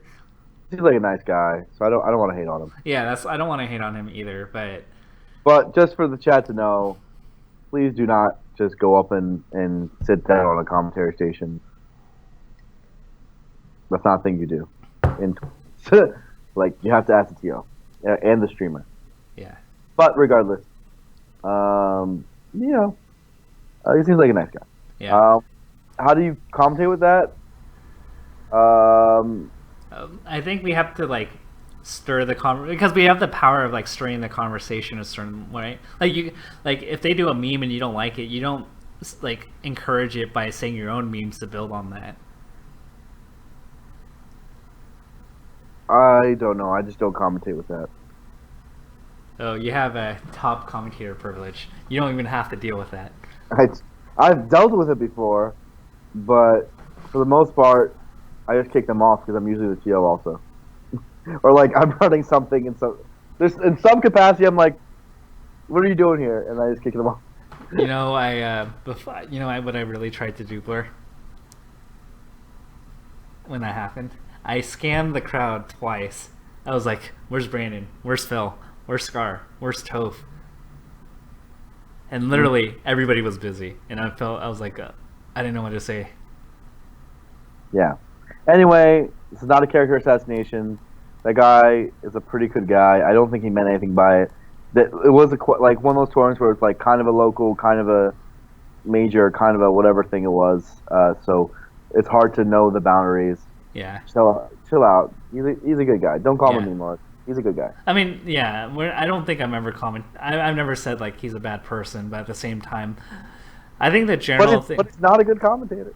I think the general thing is there is commentator etiquette, though, right? And I think that's the point we're trying to bring. Yeah. So if that does happen in your local region, and like that happens consistently, then I would talk to the streamer and the TO to see what they want to do. Because if like the TO and the streamer don't care, then you really can't do much. So you need everybody on the same page, right? I mean, I'm one of those crazy people who prefers to commentate solo versus commentating with a bad co-commentator. Yeah, but there's like an empty chair with a headset. Yeah. So and then when they sit down, I go, no. I'm a dick, and I you just straight up say no. But you know I would do that, right? Okay, but like okay. So I'm at the event. Your personality is not the type to say no, but my personality, I would literally look at them and be like, no. So you have the authority because that's your event. But what about me, who I'm just at the event? I'm not TOing. I'm not doing anything. This is not my event. Do you think I would not say that if it wasn't my event? Well, you have Twitch privilege. I have, like, it doesn't matter whose event it is. I am the cocky guy who walked into every event and acts like it's mine. Well, what if you went to like an East Coast event and you didn't recognize the commentator? I'm about to say no. You're gonna say no? Like, what if it turns out like he's actually like the local commentator? No, I'm not gonna be it. I will commentate with people. I of anyone of all the casters, I feel like I commentate with people outside my comfort zone more than that. Like, I don't stick to a duo. I love casting with new people. In fact, very much. Unfortunately, I didn't have the time. I want to go on the recording setup at Big House and commentate with like some of the up-and-coming commentators. That's the thing I'm very passionate about. I'm sad that this conversation is going the way it is. But if I feel like someone is doing what I like to call mic vulturing, which is going on the casting couch without casting couch, going on the mic without permission, I would object to it and mostly be like, "Yo, did you ask the TO? Yo, or is this chill?" I'd ask the streamer. If it's verified and the TO's like, "Yeah, this guy's like legit, bro. Don't worry about it," I'd try it out. If I'm not super into it and it's one of those casual environments where you can get up and go off, I'd probably just leave.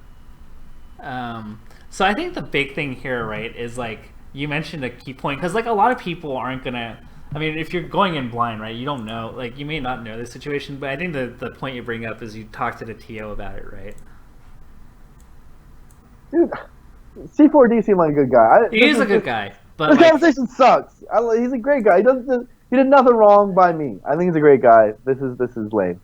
But he just didn't know his role. There's staying in your lane. Like, for example, like if Mango and Armada are playing, I'm not gonna bother them and say, "Can I get in this rotation?" This is kind of... Matapo was on the dance, dude. It was not Mango and Armada. It was like, like there were just like certain etiquette things that like are like unwritten rules. I feel it was fools. He thought he could do it. He couldn't. It's not that big a deal. It's a Smash community. We're chill. We're chill, but yeah. Okay, we'll move on. We'll move on. Lock On says, drop the conversation if you don't want to talk about it. I agree with Lock On. He's a good guy. He's a good guy. He's a good guy. And there's room for improvement, and he's making an effort. So we're dropping it. Yeah. Okay. Why do you think SFAT does better against aggro positioning, read heavy style of Falco than he does against booby trap filled walking CC monster Falco Westballz style?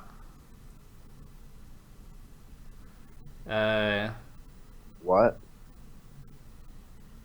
Why do you think SFAT does well against Mango's Falco than SFAT or than Westballz in a nutshell? You want me to say something fucking crazy? What? I think West might be better against Fox. He hits hard. Do you agree with that statement? I think the data points to it, yeah. I think West against Fox is absurd. Yeah. You see that Falco play against Fox and you're just like, holy mother. It's one of those things. I think the big thing here is Westballz will execution test you, and not only that, he hits hard. I think that's the difference. He hits so hard. Like with Mango, you will take like 30 to 50 damage. Against Westballz, you get opened up, you can die. Like, death is pretty eminent. Like, I said a statement that. See, this is why I'm an honest analyst of the game, because I hit you guys with it straight. That is not an opinion that hits the common grain. Obviously, you say Mango's. I mean, to say a statement that arguably the greatest player of all time, that a guy against the most common character in the tournament meta, the best character by a lot of people's accounts, a lot of wrong people's accounts, that Westballz, someone who is not anywhere near him in ranking, be better than him, because this is Mango goes Falco against Fox. That's like his thing. Yeah. For West to be better than him in that matchup, that is a huge statement. Yeah. And yet you agree with me. Yeah, but I think you also have to contextualize it. Like Mango against SFAT at the Shine set was like Mango pretty much had it in the bag, and then the Shine spikes happened. But overall, despite that, I do agree with you. I think that Westballz, if you look at the data, at least in the past 10 months, I think it will show that Westballz is better against Fox. And I wasn't even looking at the data. I was looking at the eye test. West is stupid against Fox, man. I've seen it. Against every time he plugs in against a Fox opponent, that man runs train. Yeah, and if he gets a perfect Fox bracket, he doesn't lose. Yeah. But the only thing that's holding Westballz back is almost every other matchup, right? Yeah, Peach Puff. Peach Puff Sheik. Peach Puff Sheik. We just said it. Westballz could be the best player in the world if he figured out those matchups. Ice Climbers. Probably Ice Climbers too. Marth is okay. He's okay, yeah. But yeah, he's better. He's better. But he can get outplayed. Yeah. When is the Smash community going to realize that TOs need to increase venue prices to sustain themselves? I feel like because it's almost impossible to get a circuit running, the only way TOs can have the resources to keep the community alive is through going corporate or raising prices.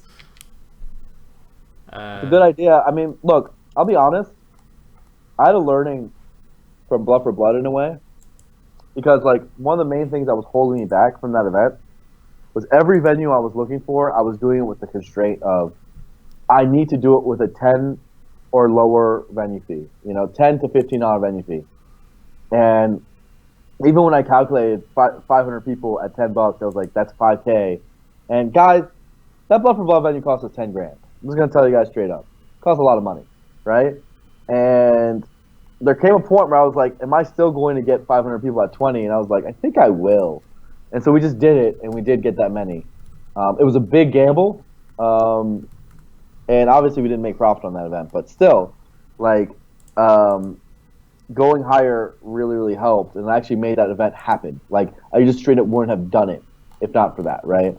So yeah, we probably are underselling ourselves over and over again, and at most events. Some events undercut to make that possible, but yeah, we probably do need to raise prices.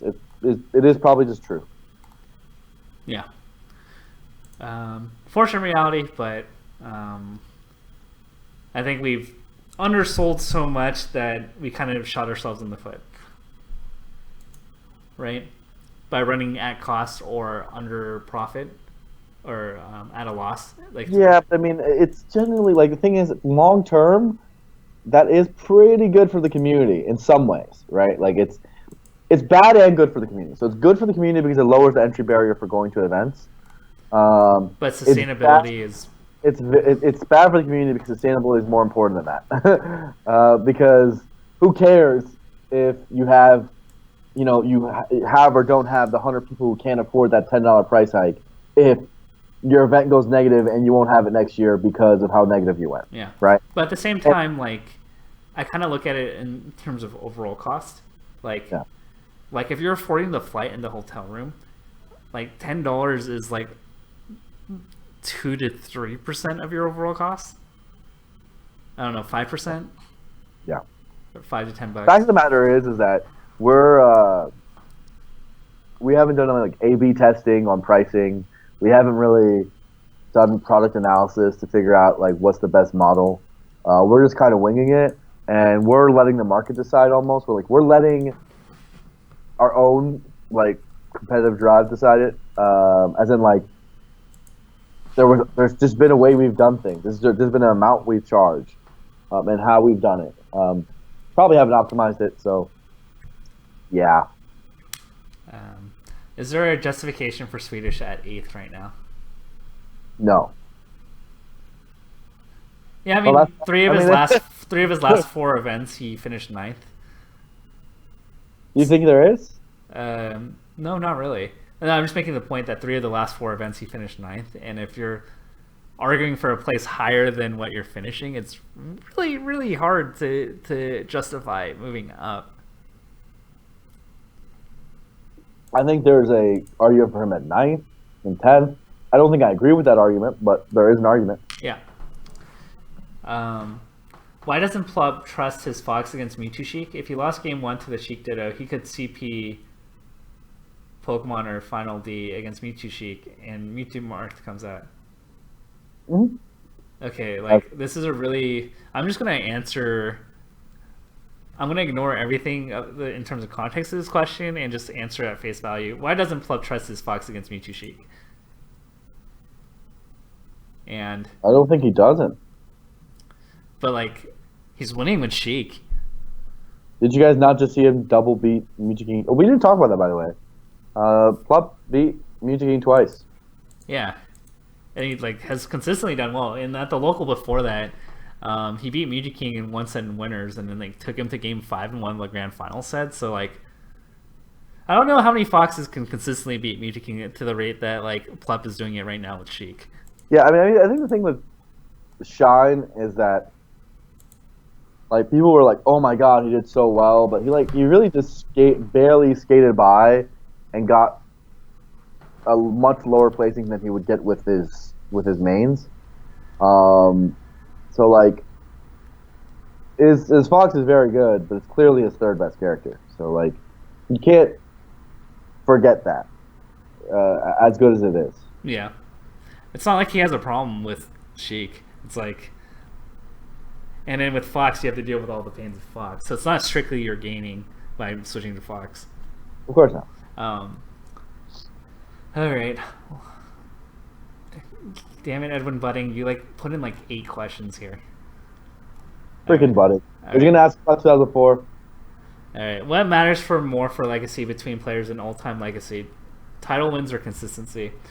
AKA, you could rank Isaiah ahead of Chu based on titles, or does Chu get the nod for having more years? Similarly, I generally prefer consistency. What was the similarly? Sorry. Lovage or Silent Wolf? Oh, Lovage at a higher peak, but Silent Wolf is more consistent. I think Silent Wolf is a better Legacy, pretty clearly. How about another extreme example? Mewtwo King or Ken? I have Ken. Why? Because Ken's longevity was still pretty good. But like Mewtwo King's is like quadruple Ken's. Not quadruple, it's like double. Is it? Yeah, from like 04 to 08 versus from 06 to 2016. Was Ken still really good in 08? Not really. It's like 07, I guess. So it's like 2.5x. Yeah, it was 07. It wasn't 08. Yeah, 2.5x. Yeah. At what point how long does Melee have to go on before like Mewtwo King has a case over Ken? Or does he have to start winning? To like, I think be considered... so I guess it matters. And basically to me it matters, right? I think once you start getting to like the top tippy top tier of like Mango Armada, Ken, that tier of player, then the peak really, really does matter, right? Like it's hard for me to put you as a top 3 player all time if you were arguably never the best player in the world for more than like 3 months, 4 months, 5 months, right? Like Mewtwo King, if you look at it, when he was the best in the world, how long was it? You'd argue 6 to 8 months is the max you can argue, right? Yeah, and even then he lost here and there too. Even then he lost here and there. And for the most part, it was a three god era or 3 king era, or whatever you want to call it, right? And when you compare that to Ken, who was like the best in the world for like 4 years, like that's a lot. That's a lot, yeah. Right? And so, like, ultimately, like, I think it matters more at that level. Like, versus, like you compare, let's say, Lovage and Silent Wolf. Okay, Lovage was, you know, a few ranks higher than Silent Wolf at its peak, right? But Silent Wolf, like, I don't view being 8th in the world versus Silent Wolf's peak is what, 10th in the world, as enough of a differentiator for me to be like Silent Wolf's years don't matter more. Okay, you know? I see what you're saying. So you're saying that there's like a huge gap between being number 1 and like number 5, as there is number 9 and like 12. Right. Okay, I see what you're saying. I agree. Right. I mean, there's still a feasible but probably woefully inaccurate argument for 10 being greatest of all time. You know, you could still make that argument. Like, his dominance, like, if you care about peak, then 10 is your highest. Because no one dominated the game like he did. Period. Yeah. If you care about length of being number 1, there's nothing then Ken is your guy. If that is your measure, then Ken's your guy. So. Yeah. Oh, this is kind of a call out on you, Blur. I don't know if I should tell you how to do your job. What's up? None has been streaming all week with Armada, plus all the summon stuff, but he has no sub button. Come on, man. He started streaming for like a week, dude. Chill out. Yeah. He'll get it. It happens. You guys don't know how much privilege smashers I've gone, myself included, in regards to getting a sub button, whereas other people going the normal way have struggled and have to do. By the way, technically that's not my job. I do it because I could do it. I do everything, even though it's not my job, just because I'm the man. Partnerships, I'm not in partnerships anymore. I'm in eSports. Oh, yeah. Wait, were you ever in partnerships? I was in partnerships early on, yeah. Okay, and then you moved to eSports. Yeah, but I still partner people. I still front page content. I still do all the partnership stuff because I know how to do it. So. Don't you like that, like, your role is effectively come to the point of, like, a random person asking, like, a person that happens to work in the med field to diagnose everything about the person? Yeah, I mean, I know how to do, like a lot of the jobs at Twitch, so it's like the equivalent of me. I can't answer. It's like me, like, coughing and saying, "Hey, Blur, the doctor, I have a cough. What does this mean? Solve it for me." Yeah. I feel like that's like what you're viewed as to a lot of people. None will get it. The Moon will get it. Ice will get it. They're on the list. Just chill out. Smash House got it. UK people freaking spammed me for a while. It takes time to process stuff. That's not even his job. Chill out. All right, let's go. All right, how much value is there in retroactively ranking players in the pre-game over era? What data is there really to find? Honestly, because of the lack of data, it's like purely speculative, right? Like, how often did everybody play each other before game over? Yeah, exactly. Like, I view the data before game over extremely, like, skeptically. Yeah. I don't really even have guys like Vociferous or Sultan of Samitude. I don't even want to put them anywhere in the top 50 list. You know? Yeah. All or time. Like Justin Julio. I don't want to put them anywhere on the list. Like, I don't think they don't deserve to be anywhere on the grand list, because reality is that there was no international competition at their point when they were playing. It was just a bunch of dudes in a house. Dude, you know what we could do? What's up? We could do who trash talked the best before 2003. Because, right, that's the only way we could, like... There's no comparison, right? The only way is, like, who could talk a better game on Smashboards. Yeah, but, I mean, people need to remember, though, that, like, having said that, like, people devalue the early areas. 04 was really competitive. 04 was competitive, but 02, no. 02 was not. And 01 was 1 month. But 02 was not competitive. 03 had some competition that legitimately existed, and you can evaluate, not to a great degree. 04 was competitive, straight up competitive. Yeah. 05 was very competitive. And then from then on, it's very competitive, and you can just keep going. But, yeah, you have to take 02 and 03 results like to a much greater, lower degree. You just have to. You can compare between eras because you're doing a greatness evaluation, but just like you can't inflate what George Mikan did in basketball, you can't inflate what fucking Justin Julio did because he won a house tournament with 40 people. I mean, I would probably be top 50 in 2002 if I just entered one tournament. Right? Yeah, because there's only 50 players. Yeah. Like, come on, like, that doesn't count. There's not an international scene. It's just the start of it. All right. What are our biggest fears regarding Melee?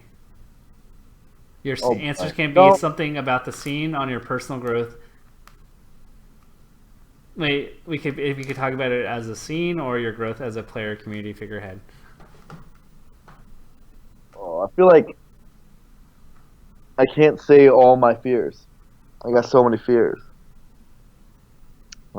That something just doesn't go right in our expansion and it snowballs is probably my biggest fear. Like the house of cards just falls over.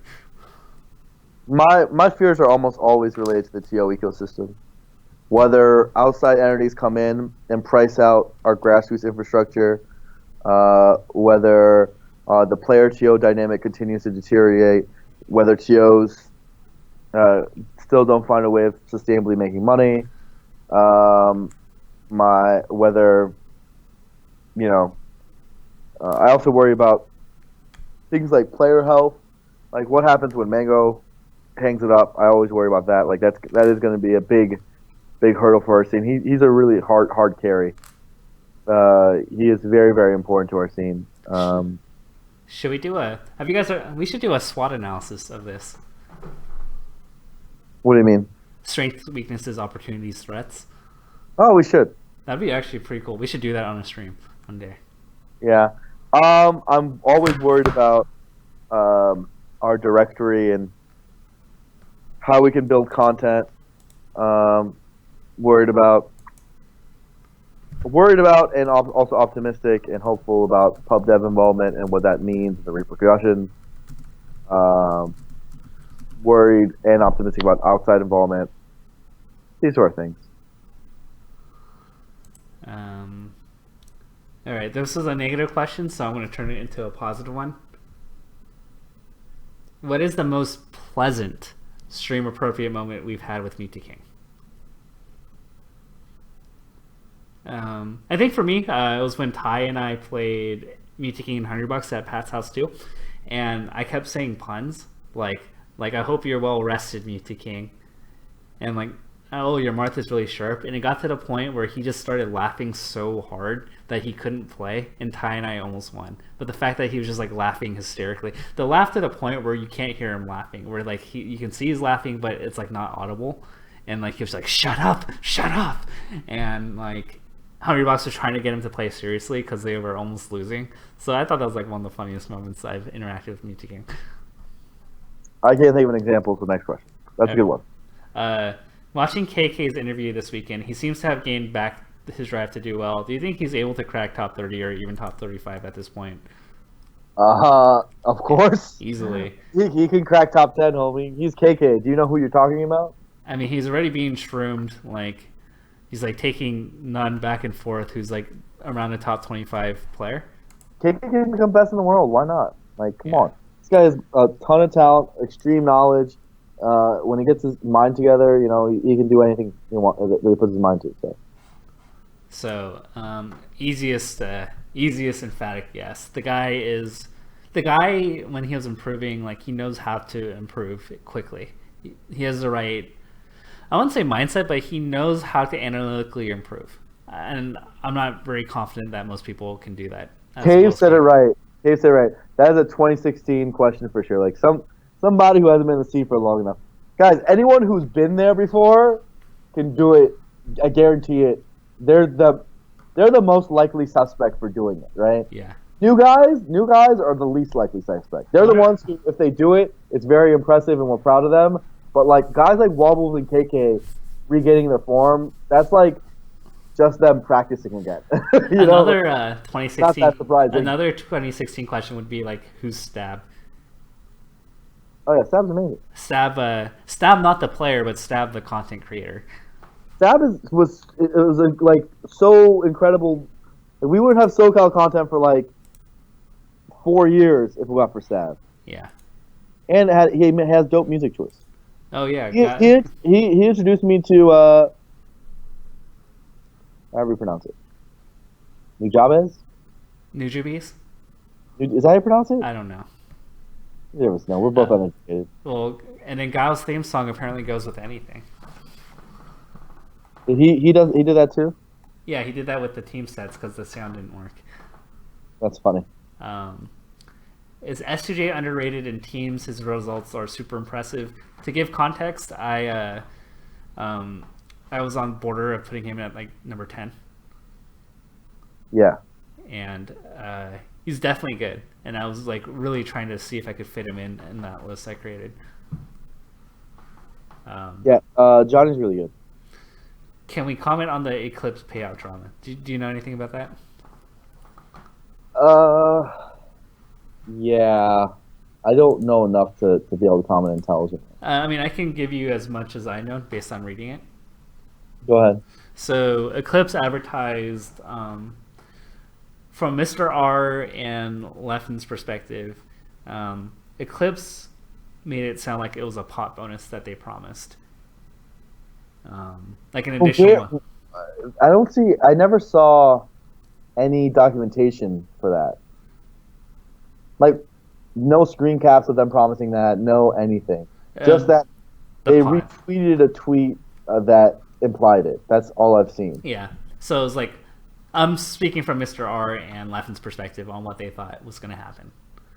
And so from the player's perspective, they thought that, hey, this is the base pot plus whatever money gets put into that they get for entry fees that will add to the pot.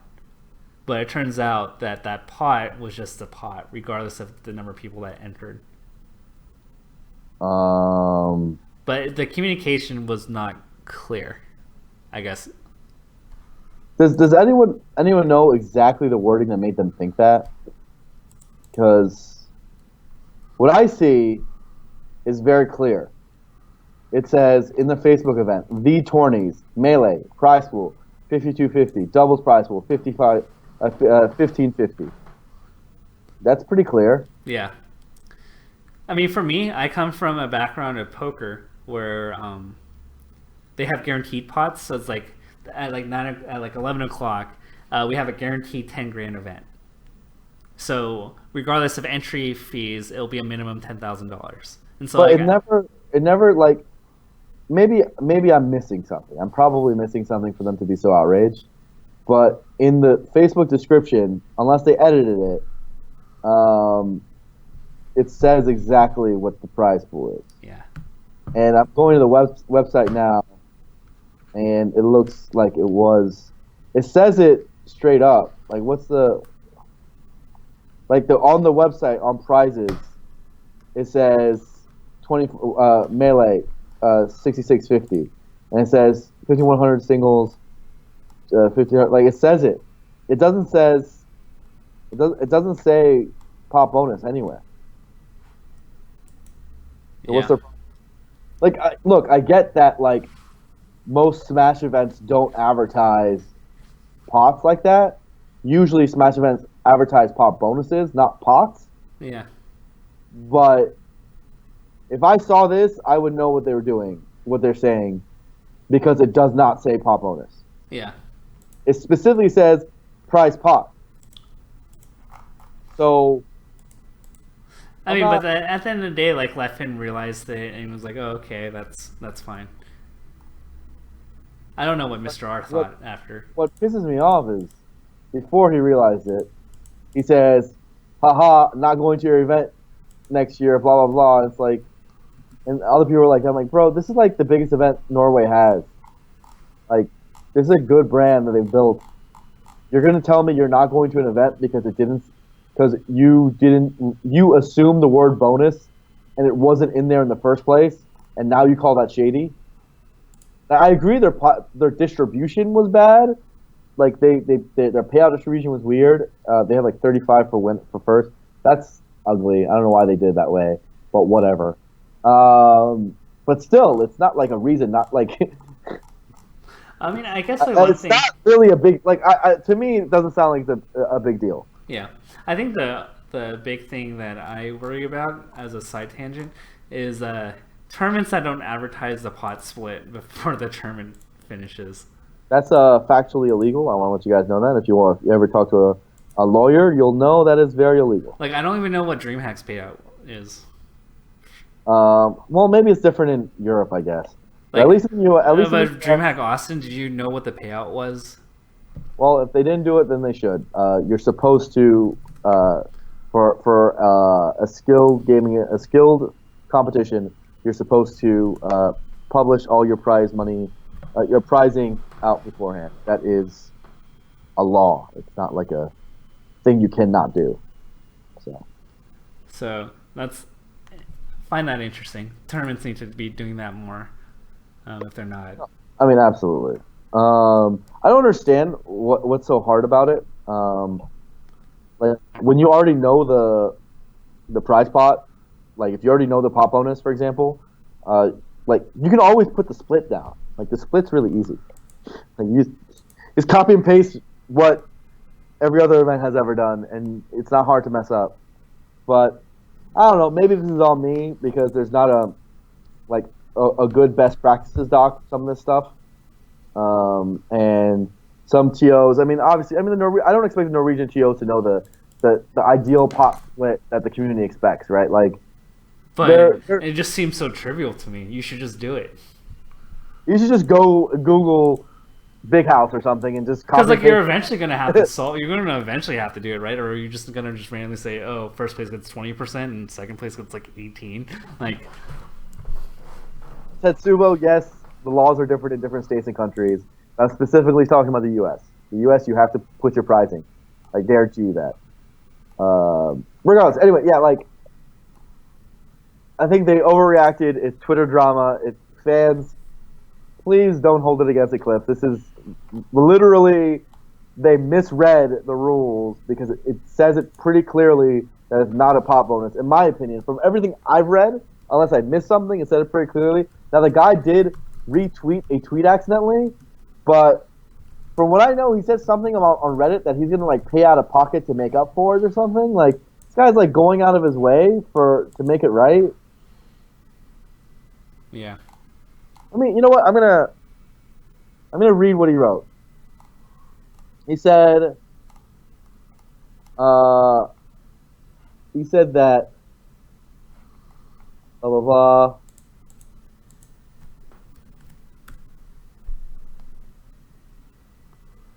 Eclipse 2 was a net loss for us in the end.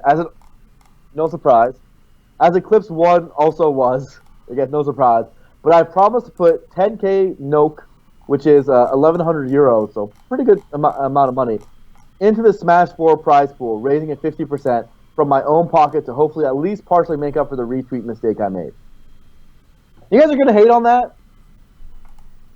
Like, top players bitch so much that this guy who already lost money hosting this thing is going to put up 1,100 of his own money because he felt bad that he retweeted a tweet that made people think incorrectly. If that's not doing right by it, like I don't know what is. I feel like the one worry I have is that players in general. This isn't just a Smash 4 thing, by the way. This is if anyone wants to kind of create division out of that.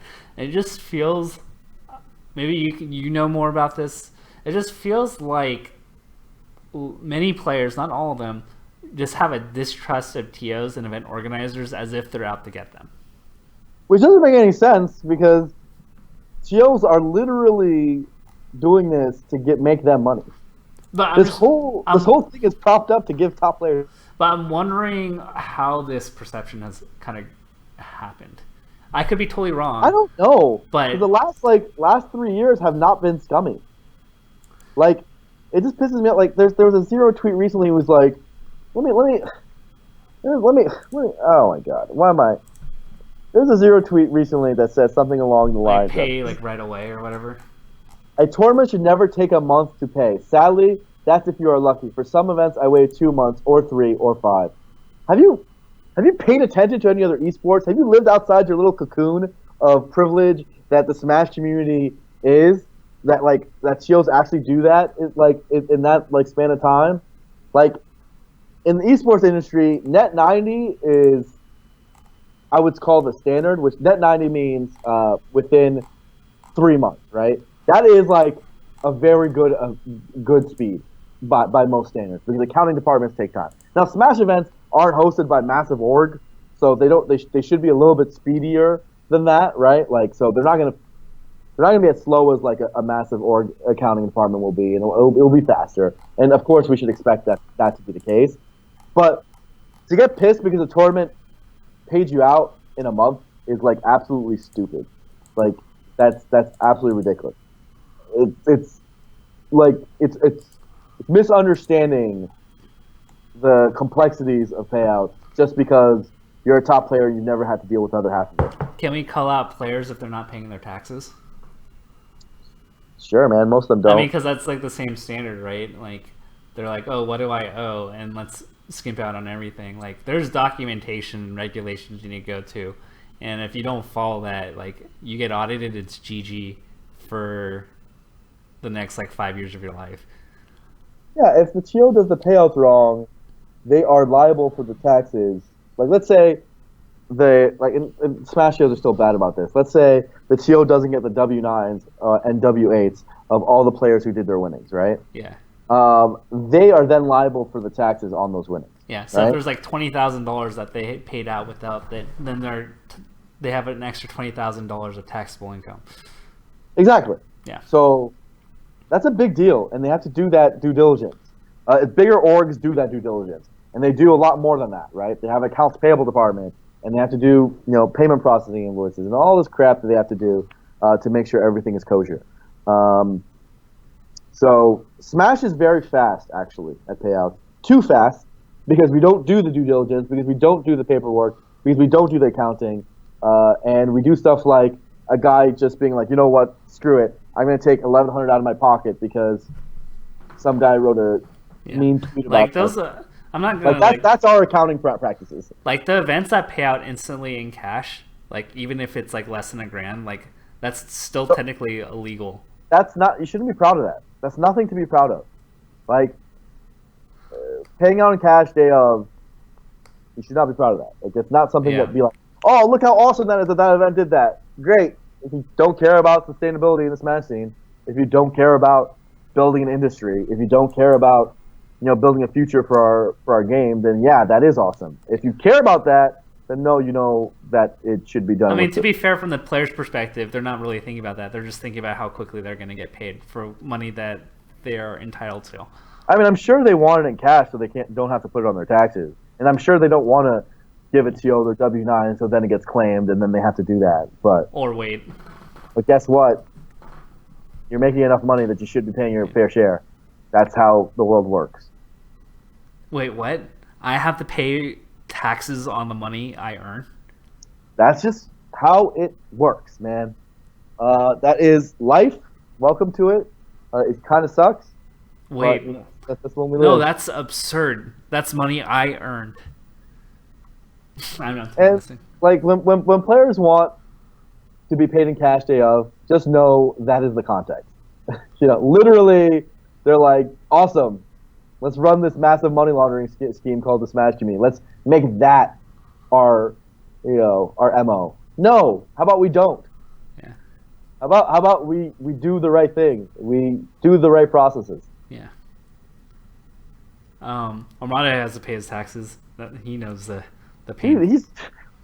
I would never live in Sweden if I was a pro Smash player. Ooh, that's you gotta play socialist taxes. That must be a huge pain. It is painful. And the silly thing is that most Smashers aren't in the tax income where they're paying 40-50%. It's most likely their net taxable percentage is 10 to 15%, if even. I mean, if you do some tax tricks, if you're in that lower bracket, you can almost pay no taxes in the US. It's crazy. Dude, for my I think for most of my freelance stuff, I could almost get tax deduct the whole thing because I bought a laptop, this office space, and equipment. Yeah. And traveling to events. It's sad that people don't know how much money they can save by simply having an accountant do their paperwork. I'm working with Mango this year. Yeah. Like save them that money, man. I want to save. Run it, man. That's it's all about. Have you ever seen Wu-Tang Financial? I'm not. Well, it's great Shapowski. Point is you got to make money to make money. Yeah. You know what I'm saying? And I'm pretty sure, honestly, most smashers that they reported in the last 2 years could have probably saved money or gotten. Yeah, they could have gotten a tax return. Yeah. Absolutely. Yeah. Absolutely. It's pretty funny. And Mango's got a kid, so that'll help him too. He's got a dependent. Yeah. Diversify your bonds. All right. Who are our picks for Smash Summit 3? We'll do that next week. What are your thoughts on Faster Melee guys are doing with LAN tournaments, 16:9 aspect ratios, HD textures, online leagues, etc.? So basically, there's a Faster Melee event where they're running it at a LAN center. Oh yeah, I saw that trailer. That's kind of cool, right? I think it's a cool idea. I want to see how that pans out. Absolutely. I care about it mostly for Korea and Asia. Yeah. I think that is the growth strategy in those countries. Especially since Melee was never formally released in those countries, in those regions, at least by Nintendo as a distributor. That's literally their only option. And so if we want Smash to grow in like Korea and so on and in China, this would be one way to do it. I am not advocating for emulation. Keep that in mind. All right. No, it's not what I'm doing. All right, you didn't say that. I'm just saying that is one way to do it. Or maybe this is a catalyst for Nintendo to release more. Anyway, what will be the cutoff tournament for SSBM Rank this year? Given the year turnaround, unfortunately, I don't think most tournaments in December will apply. So don't park on the grass. Will probably not matter. And will definitely not matter. It's end of December, too hard to do. But at this point, I think most of the people are pretty set in stone at that point. Like, I don't think, because we have so many events, it's not like it's one of 3 events, it's like one of 30 in the year at least, that I don't think it should affect much at this point. Yeah. Probably UGC, probably the last event. UGC, DreamHack, whatever is the last one of those two. UGC's last. Okay, UGC. So I'm assuming Don't Park won't make it in time, but I don't think, like you said, I don't think it will affect enough. And plus, there's like a 2 to 3 week gap. Like that's like enough time that I can get ballots returned to me. Yeah, sure. And really, at the end of the day, it's like really like certain pockets of players that are going to influence it, right? Most people aren't going to change. Due to me being 14 and having overprotective parents, I only get to play people at weeklies, so it's hard to improve. Do you have any tips for analyzing videos? I have no idea what I should be looking for. I go 1 and 2 to 2 and 2 at locals if that's any indication to my skill. I would say if you are friends with people at locals, I would say give them your videos and talk with them, and then that should give you a good framework for now. There's so many things you could look at for a video, but I recommend getting a person that's roughly like 1 skill tier above you to analyze with you. Oh God, is DJ Nintendo style top 100? Don't be ridiculous. Yes. Of course. Yes. All right. Yes. Do you think the stage pool we use limits characters who could do better, but for a lack of a hypothetical stage archetype that their design thrives on?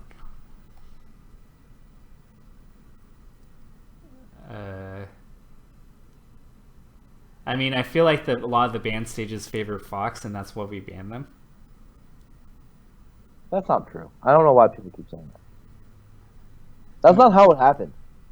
Like, I mean, there's a lot of stages got banned because of Fox. I don't know about that. I think most of them got banned because they're bad stages, even if Fox wasn't in the game. That's true. That's literally why. Like, the arguments for the banning, if you remember the Melee Backroom talks. I wasn't in the Melee Backroom at that time. Oh. But you can fill us in, right? I wasn't in the Melee Backroom at that time either. But I think they posted some of the conversations like in the archives and shit. I think so. I don't know. Either way, I know about the talks. Yeah, like a lot of it was like, hey, we think the bombs coming down on greens is too big of a randomness factor. Like a lot of that was like the reasoning, you know. Now Fox wasn't entirely like not in the arguments, but for the most part, randomness was like the biggest argument for almost all of it, right? Most of these stages were banned because they're too random, or too big, or too had like a wall, or had a runoff, or had like a weird transformation. That's why, right? Like if you actually look at it, like Rainbow Cruise wasn't banned because of Fox. Rainbow Cruise was banned because of PP after ROM, you know, and people thought that match was lame, and so they banned it. That's so funny. Let's see. I have to keep reopening my Ask FM. Let's see. Yeah, like people say that like the stages that were like the Nardog says the stages that were banned obviously need to be banned. I generally agree with that. Yeah. Like they just like if Fox was in the game, we would have the same stage list. Is my honest opinion. Don't you agree? I still think Mute City was okay. I mean, there is a world where we have Mute City, we have Brinstar, where we have Rainbow Cruise, we have Mushroom Kingdom 2 even potentially, I don't know, and we have Congo Jungle 64, right? Like, or remember when Asin counterpicked Mango for Greens? Yeah, well, no, Greens is ridiculous. I think Greens the 5 I listed are like, in my opinion, the next 5, right? Yeah. Mute City, Brinstar, Rainbow Cruise, Mushroom Kingdom 2, and Congo Jungle 64. They're like the next 5, right? They're like the next 5 where you can argue that they should be legal, but like I don't think Fox is the reason why. Almost like is Fox the reason Mute City is illegal? No, he's not. I mean, but like I'm talking about like the stages before those 5. Well, those stages. You don't think Hyrule would be banned with or without Fox? Yeah, that's true. Of course, it would be banned. Well, what about pipes? Yeah, of course. Well, anything with walk-ups, I feel like Fox was a big reason why. No, I don't. I mean, like, somewhat, and because of wave shines, but pipes has like 1,000 problems. Yeah. Those platforms in the middle are like so weird. No one wants to be on that. Or on it. On it, it's got like 2 walls. Like it's all about teching. Like there's cars. Like I don't, dude. With or without Fox, on it wouldn't be legal. Okay, that's fair. Like I don't really see a stage where you can say that for actually. Like that, if Fox was in the game, it would be legal, that it's not now, right? Like potentially, like Brinstar Mute City would still be legal if it wasn't for Peach Puff. That you can argue, right? Yeah. Because they are on that borderline. But I still think even without Peach Puff, I think Brinstar and Mute City wouldn't be legal. Mute City is illegal because there's cars that hit you and combo you. And PC Chris got death comboed by Ken because a freaking car hit him. You know, like, yeah, that's why it's illegal. Like, come on. All right, that's fair. But I think there is like, if you want to be liberal about it, we're too old now to really do that anymore. I feel like we're gonna ride these 6 stages till the day we die, unless there's a melee HD that adds stages or something. What if there was like Smashville? Yeah, like things like that. But at this point, I think we're so mature as a scene that like those 6 are really our 6. But there is a world where you can argue for the next 5. You can argue. You could. You're not wrong. You're just not gonna get it to pass. Yeah. Like you're not wrong. It's just no one's gonna agree with you. What is Lovage's status as a player? Like, has he officially made a comeback to Melee? I know he plays sometimes at locals and has been going to some majors. Is he more of a player or commentator? I think he's more of a commentator. What do you think? I'd say he's not. I think he's more of neither. I think he's more of just a homie. Like you can't call him a commentator when, like he chooses to play bracket over his commentary slots. But like he was not going to go to majors unless like he commentates or gets flown out to commentate. Yeah, but that's because he can't afford it, right? I think he could afford it. Well, not that he couldn't afford it, but he doesn't. I should say more so, he doesn't want to spend money on it, probably. Right. You know what I'm saying? Yeah. Regardless, I think at this point he's known more as a commentator, though he still doesn't do it much. But he's not. It's not like he's grinding as a commentator to become like a notable commentator. That's not happening right now. If he wants to, we'd give him every slot he asks for because he's amazing. But he's not exactly going for it. You know why he got onto the analyst desk? Why? He jokingly asked Rob, "Whose parts do I have to suck to be on it?" Like as a joke. Like, and the answer is nobody's. It's literally if Lovage asks anything, yeah. So Robin gave it to him because he thought Lovage was serious about it, but Lovage was actually not serious about it. Well, there you have it. Yeah, so there you go. It's actually pretty fun. He did a good job, so I love Lovage. Yeah, we love Oscar. So he can do whatever. Like he's a legend. He can do whatever the hell he wants. He just sometimes doesn't want to do it. He does whatever Oscar wants. Exactly. How important do you think starting young is to becoming a top player? Not important. Not important unless it's like you're like 60 and like you physically can't play. Yeah. If you're too old for your hands to function, then yeah, it's probably a problem. Yeah. I don't know. See, the thing is, caveat to this, I don't know if the data supports what we're saying. Maybe this is what we want to believe, but how many people have started at like 25? Very few. I mean, like, or like 10 years ago, at 25.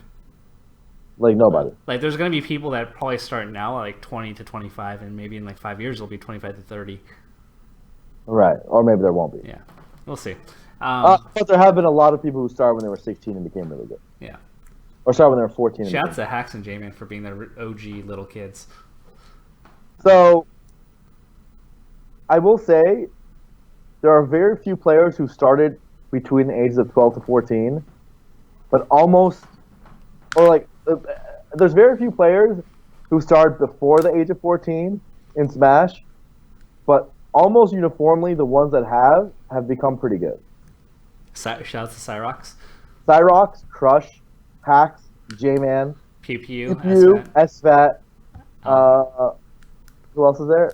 There's I just saw a Connor. I saw a combo video of a kid who is 14 and plays Mars, and he's now the best in South Carolina. So I don't know. At least from my observation, there's not that many, 14 and younger players. But almost every single one I've seen, Mix has gotten better, right? Like almost everyone I've seen has become good. So maybe there is something to it.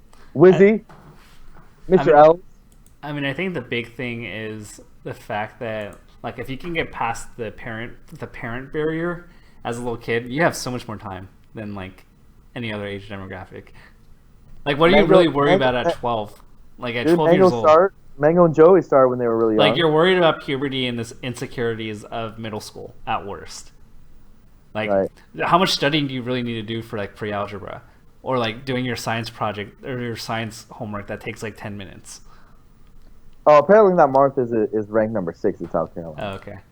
But still, that's amazing, right? Like, how much do you really have to worry about at the age of 12? It's puberty, what people think about you, and possibly getting a significant other to like the dance. I mean, that's always been my theory. Is I don't actually think it's an age thing.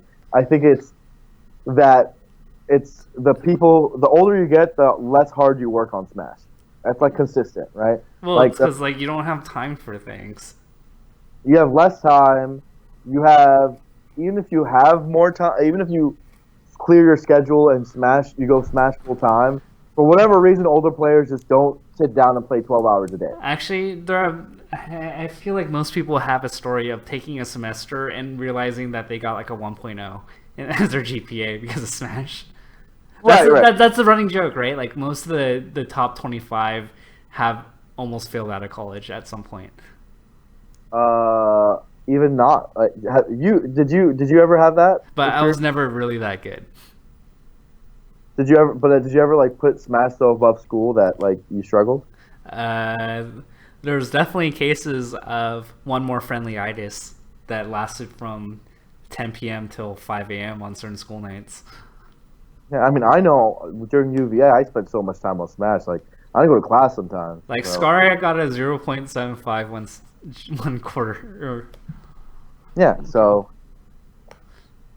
See, kids, be like me and Scar. You can land a job at Twitch, and you can just, like, not go to class and play Smash. Turns out it kind of worked. Turns out it kind of works.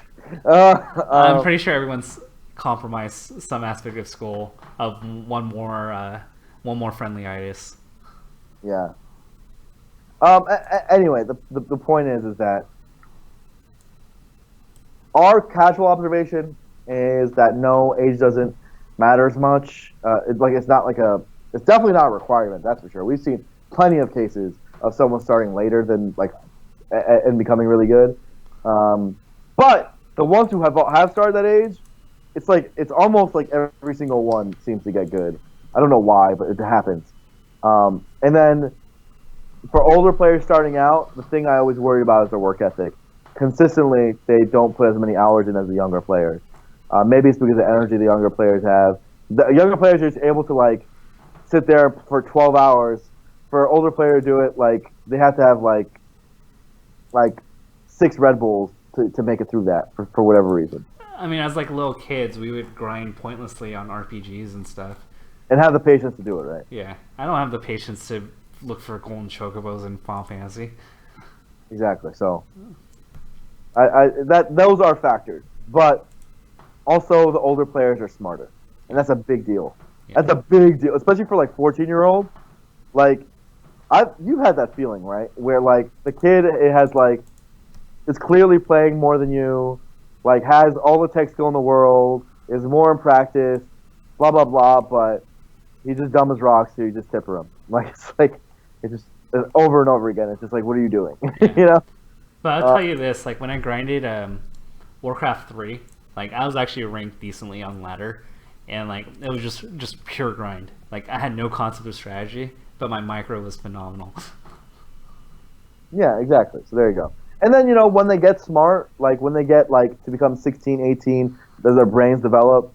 Like, that's usually when they start making a come out, right? Like, and they become better and better. But even still, you're way smarter at the age of 29, 26, whatever, than you are at 16. Like, you will know how to get better. You will have the process. If you've been working on those skills, you'll have the processes of improvement, of like self-improvement. You'll know how to practice. You'll have sure, we said that they don't have the energy to have the work ethic, but probably work smarter, right? As an older player. So that's another factor. So they won't work as many hours, but they'll probably work smarter. Yeah. I mean, I think that's also similar for League, right? Because you get all these solo queue stars that are like 15 to 17, but they're not very smart, like at the team aspects of the game. But like you put them on a team with a coach and like mold them into like top players. Yeah, and that's how it's been for other esports. Is the coaching aspect really favors young players because that like takes away their biggest weakness. Yeah, and they're willing to grind all those fun hours. Yeah, so they'll do all the hours and then turn their brain off because their coach is doing it for them. Yeah, if some non-top 100 player beat Armada but otherwise didn't have a particularly strong resume to be top 100, but that one wouldn't be enough to make it. Oh, I think maybe, dude. I don't really think there's a universe where that happens, but sure. I think because of the panel of voting, I think yes, it would happen. I think you beat Armada, and everyone's like, dude, that dude beat Armada. Let's put him in the top 20. It's I call that the yearly Kalamazoo Award. The yearly Kalamazoo Award? That's a good one. The Big House 4, shouts to him, got 9th, and then like, it was funny. I didn't originate this because everybody in Michigan was like laughing hard because they're like Kalamazoo was like definitely like 30 ranks overrated that year. Yeah. So we call that the Kalamazoo. The Kalamazoo. Where will we rank infinite numbers? I'm going to skip that question because we have very little context to everything. Do you think Falco will make a leap in the meta due to the fact that there are so less top Falcos now and more Foxes in terms of spacing means? This might result in less Falco experience. That's generally how it works, right? Yeah. That's the beautiful cycle of the metagame. Right. It's like predator-prey analogies. I think the Foxes have gotten gradually worse against Falco. Like, how are there so many top Foxes who are garbage against Falco and yet able to place well? The answer is because there are so few Falcos now that guys like, KJH can get away with it. Like, back in the day, you could not get away with that. Like, you would just lose until you figured it out. Can we go over Mutaking's character history? When did he pick up characters, why, when, and their peaks at different points? I feel like that could be a literal Tafo talk for like 20 minutes. I'll go over that in a Tafo talk. He started with Fox when he was getting better. Did he play another character before Fox? Yeah. He played a bunch, but like he wasn't very good. Then he played Sheik? he switched to Marth first. Oh yes. He switched to Marth and became the best player in the world almost overnight. It was really weird. He had no turnover time. He went from like top 10 in the world to number 1, like literally with a character switch in like one day. It was weird. And then it was Marth for a long time, and then he started going Sheik. No one really knows why he started. Why did he start going Sheik? Like, did he ever really need it? Probably because he saw what Korean DJ did to him at that one MLG. Yeah, I suppose so. But I feel like Mutaking, what he does is that he sees something that's broken that happens to him, and then he picks it up and makes it more broken. I think he probably just was having fun with it, but like he never really needed Sheik because KJ stopped playing too. Like he never used Sheik as like, oh, I need this for this player. See, he never really did that with Marth either. It's like he was doing fine with Fox, but he just picked up Marth, and Marth like took him to number 1 in the world. And then later he started adding Peach because he was losing to Ice Climbers. That's like the last 3-4 years development. And for whatever reason, he has like he has a high value of his own Puff. And he plays Puff sometimes if he wants to lose the set. He has an irrationally high opinion of his own Puff. Yeah. Have you heard him talk about his Puff? Yeah, he thinks his Puff's amazing. Yeah. Although his Pichu and Roy are pretty legit. You know who bodied his Puff? You've seen it in person. Oh yeah, that was so funny. That was at End of Smash Summit 2, right? I was destroying his Puff. It was funny. He was like, "This is so lame. I don't know what Puff does." I was trying to teach him the Marth Puff matchup, and I was like, "Magic King, your Puff's pretty bad." Dude. Anyway. Yeah, I definitely remember that where you were wrecking. I was wrecking Magic King. I'm a witness. I'm a witness to. I'm really good at that matchup though, so it's funny. You were destroying Mewtwo. I was convincing him that he needs to start going Marth against Puff. It's not that hard, but he doesn't seem to understand. Anyway. I'm telling you, man. I saw those matches. It's true. It happened. How do commentators and analysts gain credibility in what they say, especially when people say they are not good at the game? Melee, basketball, etc. Yeah, it kind of sucks, and this borders on like ad hominem fallacies, but unfortunately your reputation and brand play into it. And so if your initial impression's not good, like you're gonna have to do a lot to gain credibility. But look at Webbs. Webbs is not a top player.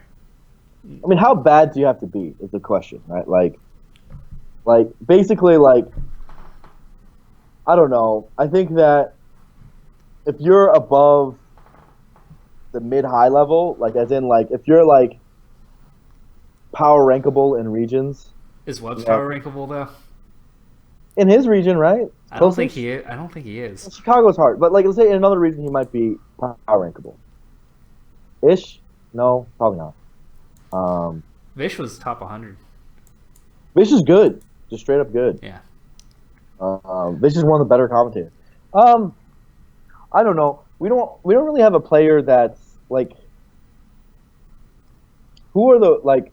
What are Fetty and Webb's like the two, the guys who are probably like the ones people would point to in that case?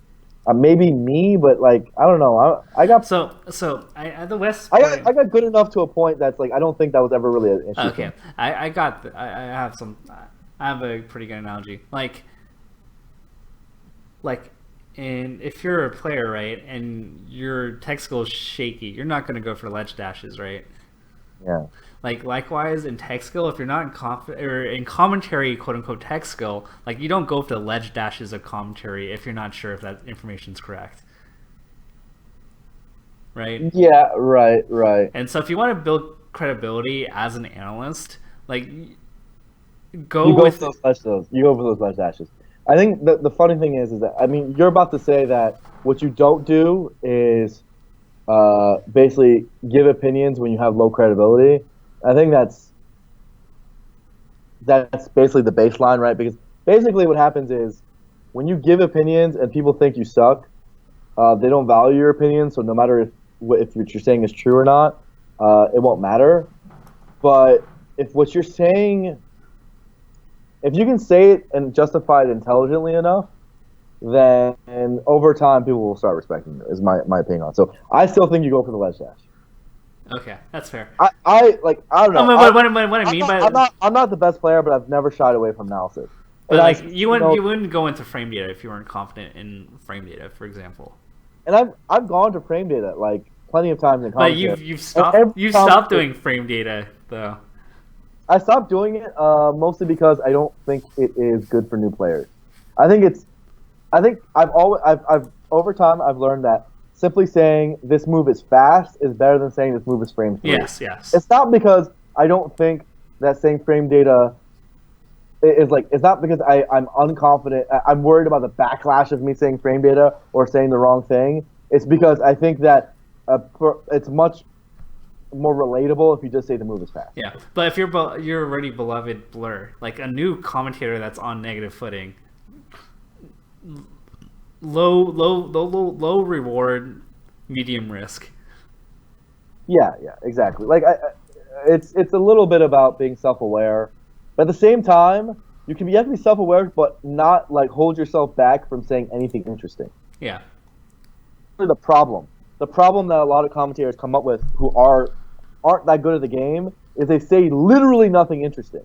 And I've had situations where like plenty of times where the commentary's diction is good, they're good enough at play-by-play, they're bearable in those aspects, but I just like watch like 2-3 minutes of it and I realize that like it's just noise, so I turn it off and put music on, right? Like I mute it and put music on. And I mute that more often than I mute someone saying something wrong. That's true. Like when someone says something wrong, I'm like, you're wrong, but it's interesting that you think that. That's me though. That's me. I know other people really hate when people say stuff wrong. I mean, yeah. Or you can just be really interesting. Like what I hate the most is when people are literally just saying stuff. Like it's just words and it has no meaning, not even like no charisma. No, nothing. No charisma. It's not funny. It's just words. So that's always my biggest pet peeve. But in general, I mean, commentary is hard, man. I think like if people like, I feel like there's a lot of people who want to commentate, but very few people, at least that I found of the newcomers, who are truly taking it seriously, right? And what I mean by that is like really doing commentary analysis, really doing like voice training, really grinding it by like taking VODs and commentating over it, really recasting matches on your own stream. You know, you could do that. Really like who's really doing that, right? Like this is where I like get skeptical. I think Webs does it. No, I don't count him as a new commentator. Oh, you said new. Okay, right. Like I'm saying, like the people who are like who ask those questions. I'm like, are you out on your stream like recasting matches? Are you like, if you're a foreign language commentator, especially if you're not making foreign language content and you're a foreign language commentator, you literally don't deserve to be on the mic. Like I want to give those people more opportunities, but I'm just like, you're not grinding. Like I hate when the commentator's like, "Why don't I get the gigs?" I'm like, "You're literally not doing anything to do it. Like, like we're not just gonna give it to you. You have to actually earn it." And for the most part, I don't see that very much. So I don't think it's as much of an old boys club as people like to put out. Yeah. I think it's literally the best people are actually commentating right now. Oh yeah. Speaking of which, I'm gonna start voice lessons on November 11th. Yeah. I'm excited. That's hype, man. That's hype. Dude, one day I'll be Webs. It's hard to be Webs. It's hard to be Webs. That guy's voice is silky smooth. It is. I would do naughty things to get that voice. Anyway, can we talk about the Westballz versus SFAT trash talk? Do you think it's healthy to build a competitive rivalry through Twitter beef, or do you think it makes top players look childish? I'll speak on it. I think as long as it's within like reason and it's like a genuine beef, I'm actually okay with it. If it's fabricated, I tend to not like it. I think they don't like each other. Yeah. I think West thinks he's better than him. I think SFAT thinks he's better than him. It's not. There's zero fabrication there. That is legit. Someone asked in chat, Lovage said, "What if my seed doesn't have enough talent? Can commentators only make it in regions where big events are held?" Of course not. Look at the mainstay casters. Like, they aren't. I'd say they aren't. None of them got to being that because they were in bigger regions. They happen to be in bigger regions because that's where Melee was most active during the eras where they came up. But like, it's not like Webs wasn't a popping thing. Now lately, Chicago's gotten better and better, but he came up in a smaller scene. Like a lot of the European guys did. A lot of the, you can absolutely do it. It's all about just being. The reality is that I have yet to be linked to a VOD of someone who's not getting the major or premier event play, and been like, yeah, this guy's better than the guys who are casting right now. Have you ever had that experience? Have you ever gotten a link of a local commentator who is actually that good? Like, actually, like, let's say, could go on top 8 and not skip a beat? I've never had that yet. At least for me. The only player I could really think of, but is Sleepy K. Sleepy K that good? I don't know. Sleepy K is pretty good. Sleepy K is pretty good. I love Sleepy K. I like Sleepy K because his the way he explains things. If you're a brand new player, he if you don't know any context, he is really good. That's cool. Sleepy K's the homie. Yeah. Or anyway. And the other exception is the fact that they're too good of a player that they can't take those slots. Like, wouldn't you want Mango on commentary at any given time? Depends. Like, I love Mango, but he shouldn't be doing like a top 8 of a big house, for example. Or like top 32. Yeah, he'd probably be better for that. Like, he's amazing. Yeah. He definitely brings character and voice into it. Or like, you'd rather have PPMD play than commentate, right? Of course. I'd want all those guys to play into the commentary. Yeah. So I think that's like the only exception. Doesn't mean that they're actually the better commentator. Yeah. Like, players have their own fan base, so people naturally put them in that list. But, yeah. But I think that's like the only possible exception I could think of. Yeah. They're male commentator is very, very good. It's legitimately incredible. Let's see. It's hard for me to read these questions because it's like all jumbled and not grammatically correct. I'll do my best. What do you like to see from the Nintendo Switch in terms of Smash? What can Nintendo do to save our scene? Our scene's fine. We don't need to be saved. I don't think we have all the tools we need to keep growing our scene. Yeah. But what would I like to see on Nintendo Switch? Probably a new Smash Bros. Game. That'd be dope. Yeah. That'd be cool. It feels weird though. Like, Wii U's only been out for what, like 2 years, right? The Wii U? Wii U version. It came out in 2014, right? So like, isn't that? I doubt. Like, wasn't there like 6 years between each of the releases? I think it's been 3 years. It's been 2 years. Yeah, you're right. It's been 2 years. Jeez, that's so another Smash game would just come as a surprise to me. Like, at this Like right now. Yeah, Like, considering their development cycles and reading like Sakurai's interviews, I think that'd be really surprising. I don't think Sakurai is developing at this point, right? I'd be really surprised. no, I'd be shocked. So Yeah. I think we're definitely at least another 3 years away from another Smash game, right? I mean, at this point, I feel minimum like 2 years. Minimum 2 years. Right? I'd say 2 years is about right, because like at this point, Nintendo is really trying to find an identity in its market share, right? And I feel like Smash Brothers needs to they're gonna really be hurting if they don't get a Smash Brothers game out. Sure. So maybe they'll push it out, but either way, it's not coming out sooner than 2 years from now, right? Yeah, I agree. And then more than likely, it's going to be more like 3 or 4 years from now. So a new Smash game would be dope. Other than that, like, I'm not sure. I don't think the Switch. Hopefully it affects Smash Brothers. But if there's not a new Smash game, how would it?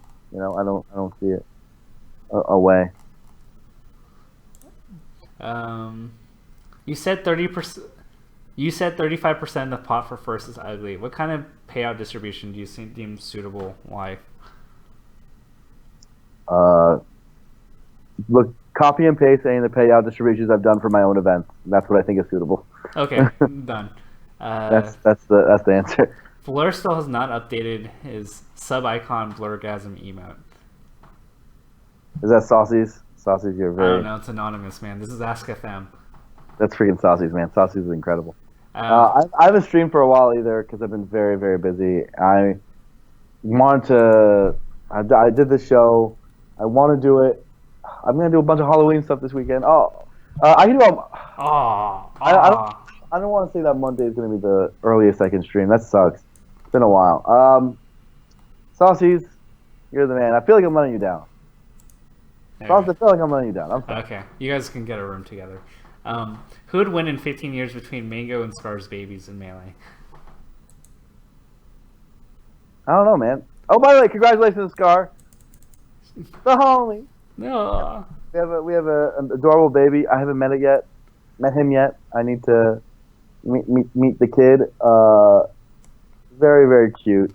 Wait, if Mango's the kid, then what do we call Scar's baby? That's a good question. Do we just call him the People's Baby? The People's Baby. That's a great name. Yeah. The People's Baby, and he's now the People's Dad. Damn. Yeah. I'm gonna have That's also a great name. Donato? Yeah. That's a sick ass name. Dude, I want to create a Donato emote. Yeah. What's Taffo kid? What would the names be? For my kid? Yeah. Honestly, don't know, man. Man, you put me on the spot. I actually don't have an answer for you right now. Anyway, I would have to say Mango's baby because he's going to be around stream influence, and he has a controller. I'm not sure if Sophie would be as inclined to put the People's Baby in front of screens and monitors that early, and probably would discourage heavy doses of gaming. I don't know about that. You think Sophie's that strict? Come on, now. Give Sophie some credit. I mean, we're talking relatively speaking, right?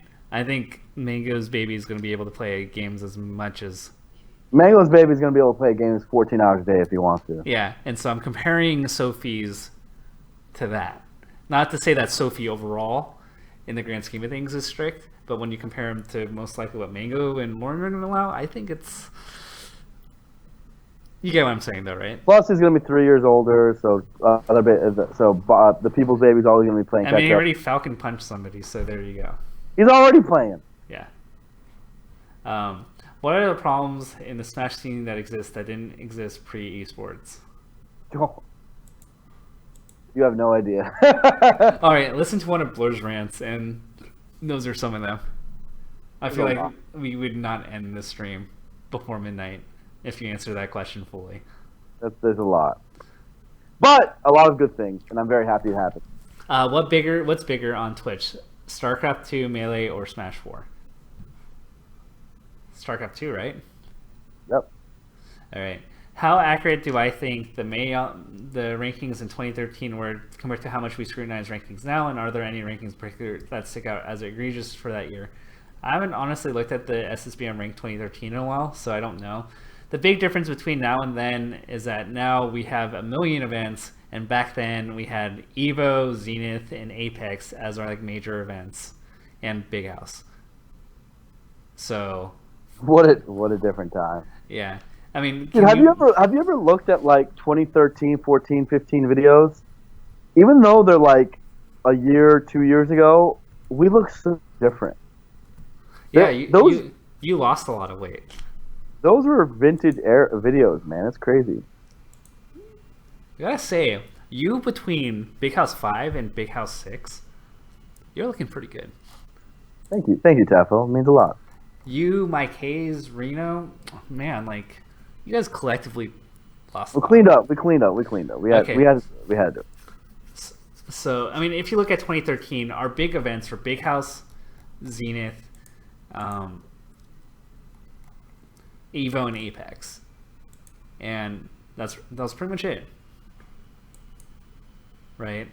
Mm-hmm. And then look at what we have now. So we had back then using like the eye test was much more applicable because we didn't have like much data. Some of the top 10 players didn't even get to play each other in the entire year. So definitely different, and we definitely use more scrutiny because we have more data thanks to the Crimson Blur and Smash Growing, where we get to see everybody. It is often said that the statistic of average tournament placing for the year is often not useful, as it is often wrong. For example, saying PP is second in 2015 because of Apex of Evo. Are there situations where the statistics is useful, like a large sample of similar tiered tournaments?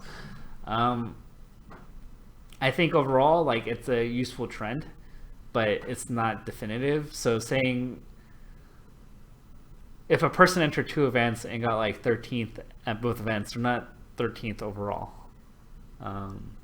Yeah, it depends on who's at the event. Yeah, so context is key. So it's like a good baseline compared to nothing to give you an idea, but ultimately head-to-head and looking at data sets and looking at tournament victories, because I believe double elimination brackets can usually determine like who the best tournament or the best player in the tournament. So first has a lot of value, second has some value, but everything else should be looked into context of like head-to-head, if possible.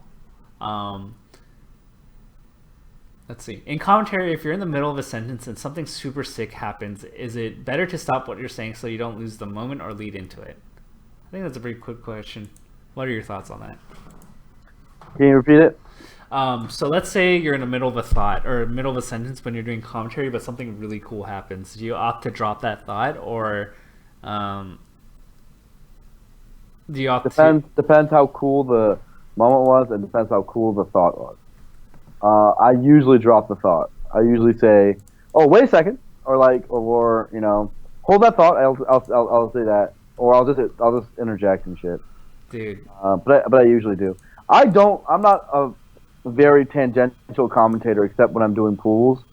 Like I'm pretty game focused comparatively. Well, that's because that's because there's not too many moments where that happens.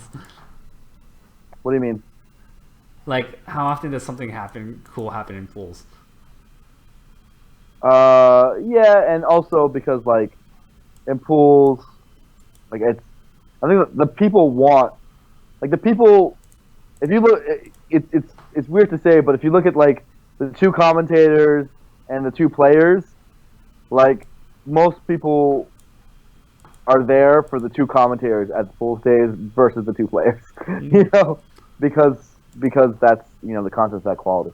But I mean, we're getting so much better with content schedules that there's so much fewer pools matches that maybe that won't even be a thing. Yeah. Yeah. Except for second and third stream. Second and third stream. Dude, you know what's really funny? When you and Scar were passive aggressively salty that you guys were doing pools when crews were happening.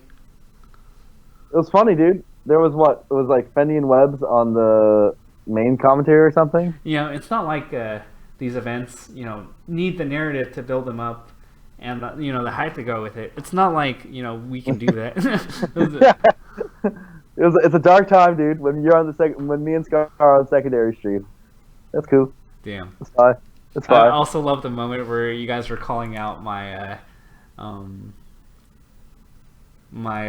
MCing. Yeah, and well, then we just assumed you do a bad job, and then we started listening to it, and we were like, you know what's happened? Doing pretty good. it was great. You turned around. I turned around. I was actually quite impressed. I was listening, and I was like, this is pretty good. I was getting hyped. Okay, Blur, this question's for you. Who is the best commentator, and why is it the Blur? Thank you. I've said this many times. I don't think there is a best commentator. I think that everyone does different things well. Okay. But I will say this about the Blur. What's up? And his good qualities. With Blur, so one of the big things in esports that people can smell from a mile away is genuineness. And I believe that when people listen to the Blur, they get the genuine feeling, the emotions, the childlike excitement that just so happens to be contagious. And that's what Melee's about. It's about having fun, being high energy, being excited about what's going on. And I believe Blur encapsulates that so well, and also with his knowledge too. He knows a lot about the game. I'm not being sarcastic right now. Thank you, Tafo. Thank you. All right. I also think I probably have the best commentator tech skills. Like, I am good at, like, knowing when to look at cameras. I know how to pass it off to people. I generally am good at, like, a lot of the basic things of, like, knowing how to work with a co-caster. And, like, a lot of, like, the technical aspects of commentary I'm pretty good at. But, yeah, dude, I think that, like, in many ways, I think that I've often like looked up and admired how Scar does commentary. I think he's an extraordinarily good commentator. He's just so funny. He's able to make the game really, really entertaining, and he's able to play off his co-caster's humor really well. So I do like that a lot. Makes the game very fun for people. I like Toph, really witty guy. You know, everyone's good. D1, the way he plays off energy, like he does it better than anyone else. Like so. I think also, so people like to commentate on like, there's like the two polar opposite Scars. There's East Coast Scar that's become a meme of sorts, right? The 2009 Scar, right? And then there's Scar now. But I invite you to watch Plup versus Hugs at the Salty Suite in 2014. Mm-hmm. And watch how much he's improved from that. Oh yeah. Like, listen to that, and it's like a whole new like night and day difference between Scar and that Salty Suite match and Scar now. Yeah, and so he gets better through time. It's like a fine wine. I think Bobby's very, very good. And yeah, I think those are probably, if you told me like who's the four best, I'd say D1, me, Scar, and Toph is my personal opinion. So definitely no Twitch bias there, right? I think that's just the truth. Now I do think that like other people are very, like I think Brandon is very good. I think Phil's really good. What about Wobbles? I think Wobbles is really good. Like a lot of those guys are great. But like some of the stuff they're lacking is like basic, like a lot of the media. Like I don't know if I'd be confident with like putting them in every situation, right? Like would they be able to handle an analyst desk scenario? Would they be able to handle on-stage emceeing? Would they be able to do interviews as cleanly, like off-stage reporting? Would they be able to do like just general media stuff? Like if let's say you threw each of us at like a Mario Maker tournament and said, bro, do the stage work for a Mario Maker tournament and make it entertaining, right? I know it's not Smash Brothers, but like part of it, like that kind of just shows how media trained you are, you know. And I think that's a lot of that stuff is like the tech skill, right? That's the tech skill, and making it entertaining for the viewers and the people in the crowd and blah blah blah. So I think that's my opinion, bros. But I do think they're very good. I think that's like they're right up there. Webbs is really good. Fish is really good. Lovage is incredible. I love old school Bob Money. Oh my gosh! Tafo, you're getting better. I think once we have analyst desk roles, you're going to shine really hard. I think that Wife is a reporter that I've seen, and like does that really well. I think Bending's future is probably as a host as he grows into that role.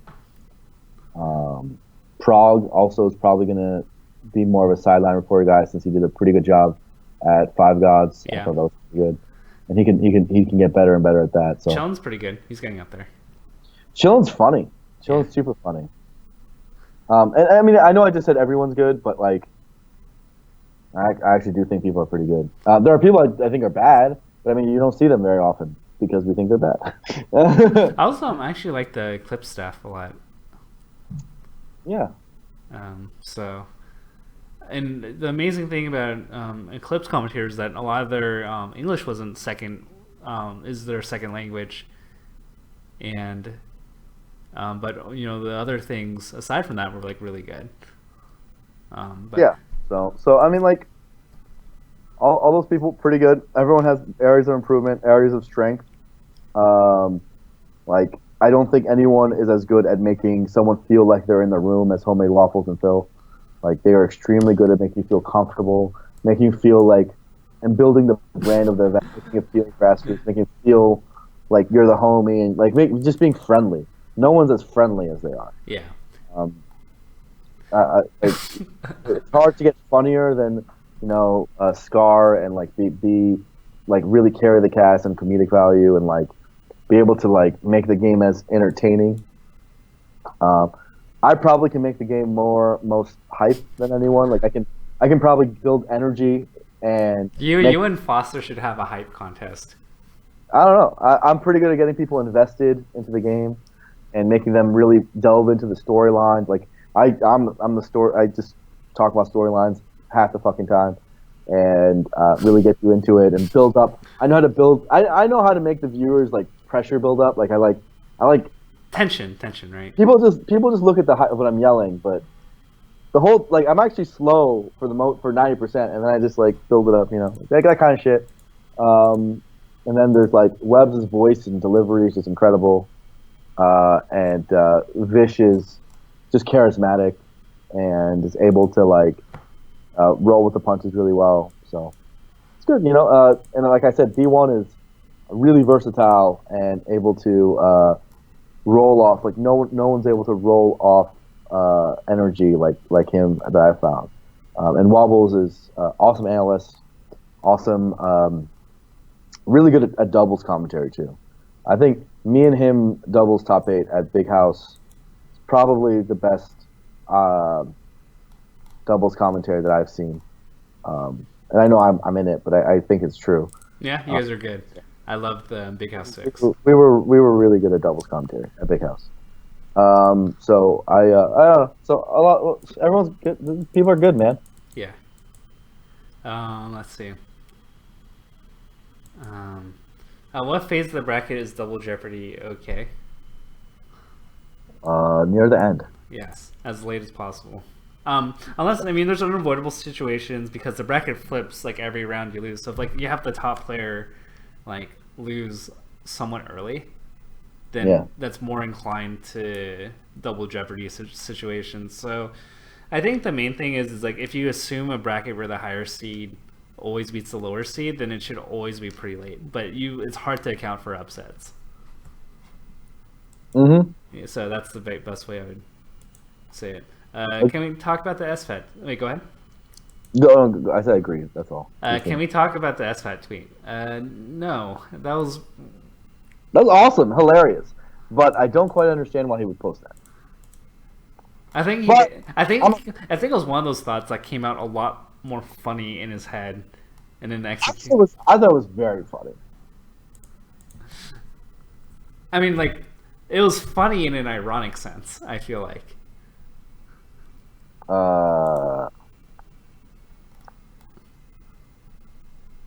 Like the absurd factor is what made it funny for me.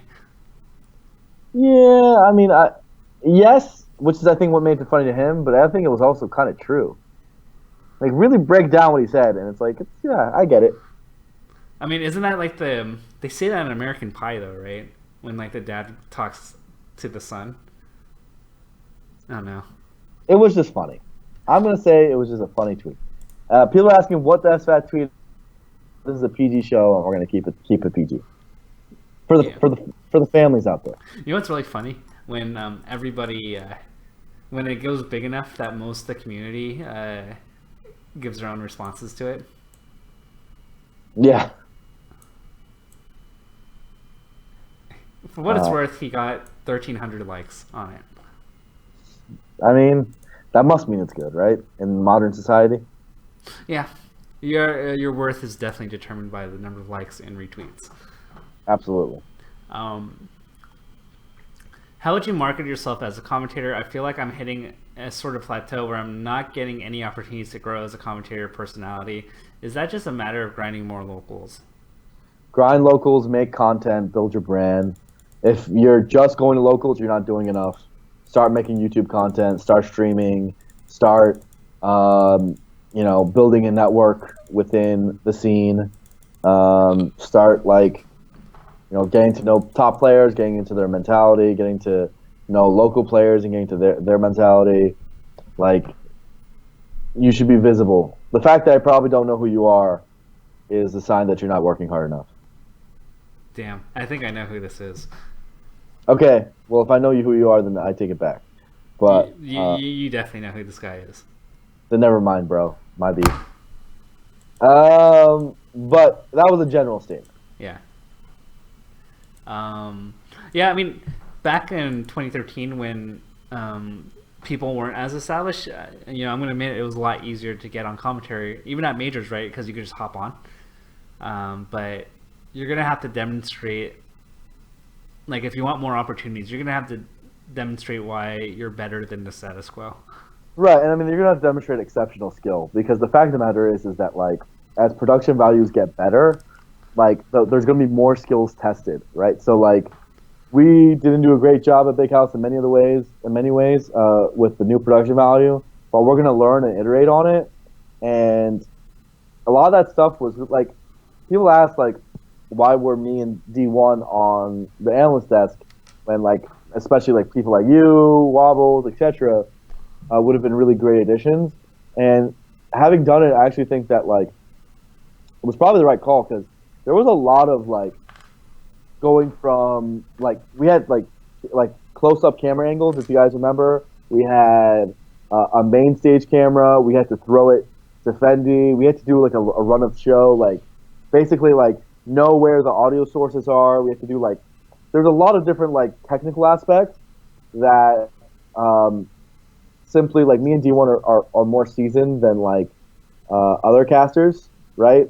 That we wanted to make sure the first time was done right? Like, trust me, there would have been a lot more mishaps if, like, as awesome as Fendi was, a lot of the mishaps was like, dude, just put the mic farther away from your mouth, right? And the mic was really bad, but he could have helped it, right? Like, and he was a little flustered in some scenarios. Yeah, but it's hard though when, like, you have it that far away and nothing's coming out many times. No, absolutely, yeah. Right. So he was in a hard spot. But my point is that, like, when you're doing something new, the best thing you can do is put, like, people who you can be flexible, right? And so, like, that's ultimately the reason why it was chosen that way. And I think as time goes on, as there becomes more cuts, as the scenes get more complex, as the production value gets more complex, yeah, practicing commentary at locals is not going to be good enough, because you're not going to get, you're not going to learn the media skills that a more refined talent would know. Yeah, just learning how to wave shine is not going to cut it in 2016. It's true. I have no idea how to answer this question. Do you feel that using a mechanical keyboard offers a genuine increase in work productivity, or do you think this is simply a placebo effect? This isn't about Smash, man. Yeah, I honestly don't know, man. That was like the worst last question we could have gotten. Yep. Wow, that makes me really angry. Is that it? Or do you have anything else? That is literally everything. Hey, let's do one last question. That one sucked. Someone in That chat. was like the worst question. Chat, let's just do one more question. Someone do one more question. Someone ask us anything. That was the worst question we could have ever left. We can't end on that question. Okay, I lied. That wasn't the worst question, but given that this is a Smash show. Yeah. By the way, what keys do you use? Currently, my work one is a red, but I generally prefer brown. It's not a Smash answer, but yeah. How can I approach a regional? This is a good follow-up question. How can I approach a regional scene for spot-on commentary? Probably submit your videos to the TO for review. But honestly, you're not gonna like this answer. It's probably networking. Like knowing that TO helps a lot. Unfortunately, because we're not consolidated, TOs are the ones who make that. TOs and people who make casting decisions are the ones who make those choices. So knowing them is probably really important. So network your way in, and also grind, make a brand out of yourself, and and people will naturally start giving it to you. But start slow. Here's a thing that like most people don't understand is that if you fail and you fail big, you're like that's worse than doing moderately good and at a smaller spotlight, right? So like, for example, at I think it was like DreamHack London when people really panned and blew up Mike Hagar for his commentary, if you remember that, like last year. Yeah. That was not good for his casting career, right? And I'm like, I was in the room and I was trying to explain it to people. I was like, it's not that he doesn't have potential. I think he definitely did. It did. And I don't know if he still wants to do it anymore. But like, when you put a commentator in a position that they probably aren't ready for yet, and TOs need to know this, you actually stunt their career, right? Like you stunt. First of all, they get a huge backlash, right? And considering they're not getting paid very much, like you probably do them a disservice in that front. Like it demotivates them. Yeah. And then also like they won't be seasoned enough to know what to do to fix it, right? Because they haven't gained the experience to be at that point yet. So yeah. they won't be ready for that, right? So. Trust me, going at it slowly and going up one step at a time is the only way to do it. Because look, if you're a new commentator and someone tells you you can do top 8 at Genesis, you should say no, because you're gonna get blown the F up, and you will ruin any chance you'll have of commentating again, like very likely, right? And I say this with love, even if you think you're amazing, like it's very unlikely you do good, right? Or good enough, right? Because people are going to compare you to freaking Scar and Homemade Waffles and like legends, right? So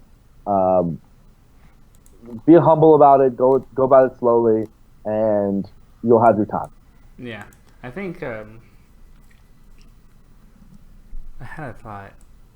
I mean, think of it this way: if you're in the shoes of TO, like they're gonna go with somebody they trust, right? And if you are unproven, like it's the opportunity cost thing. It's like, can they go with a person they trust and already know is successful and have a relationship with, or are they going to go with this random guy? And to you, unfortunately, more than likely, you're just a random guy to them. So you have to think of the perspective, like, how do I garner trust with this person that they would be willing to trust me with their product that they want to deliver to tens of thousands of people? Right, and that's just a less cynical way of looking at it, right? Like, some people say, "Oh, it's all about who you know." I'm like, "Yeah, bro." It exactly is. And that's not a bad thing. That's actually a very good thing. Like, would you? It's like reverse the roles. Like, would you honestly trust a random stranger with your product? Yeah, exactly. So you can't expect a TO who's like has been working for months to like give it to you if they don't even know who you are, right? If they have two options, one person of who they know and one person they don't know, and they know that person on this side is like a reasonable person. They've talked to them. They seem nice. They seem like they know stuff about Melee, or they've like played the game a little bit, so they know that they have a knowledge about the game to not like embarrass the broadcast, right? Like they're going to give it to that person because that's actually not a variable to them, right? Yeah. That person's less of a variable to them. So like I don't think it's even though I say that like in some ways I understand where people can get peeved about it. I also think that it's very good that it's like that because it helps the quality assurance. Like honestly, like if you're not good at social dynamics, you're not good enough to be a commentator. That's like part of being a commentator. Yeah. Yeah. Is that a good question to end off of? Yeah, pretty good. Okay. Let's see. Let me stop the recording.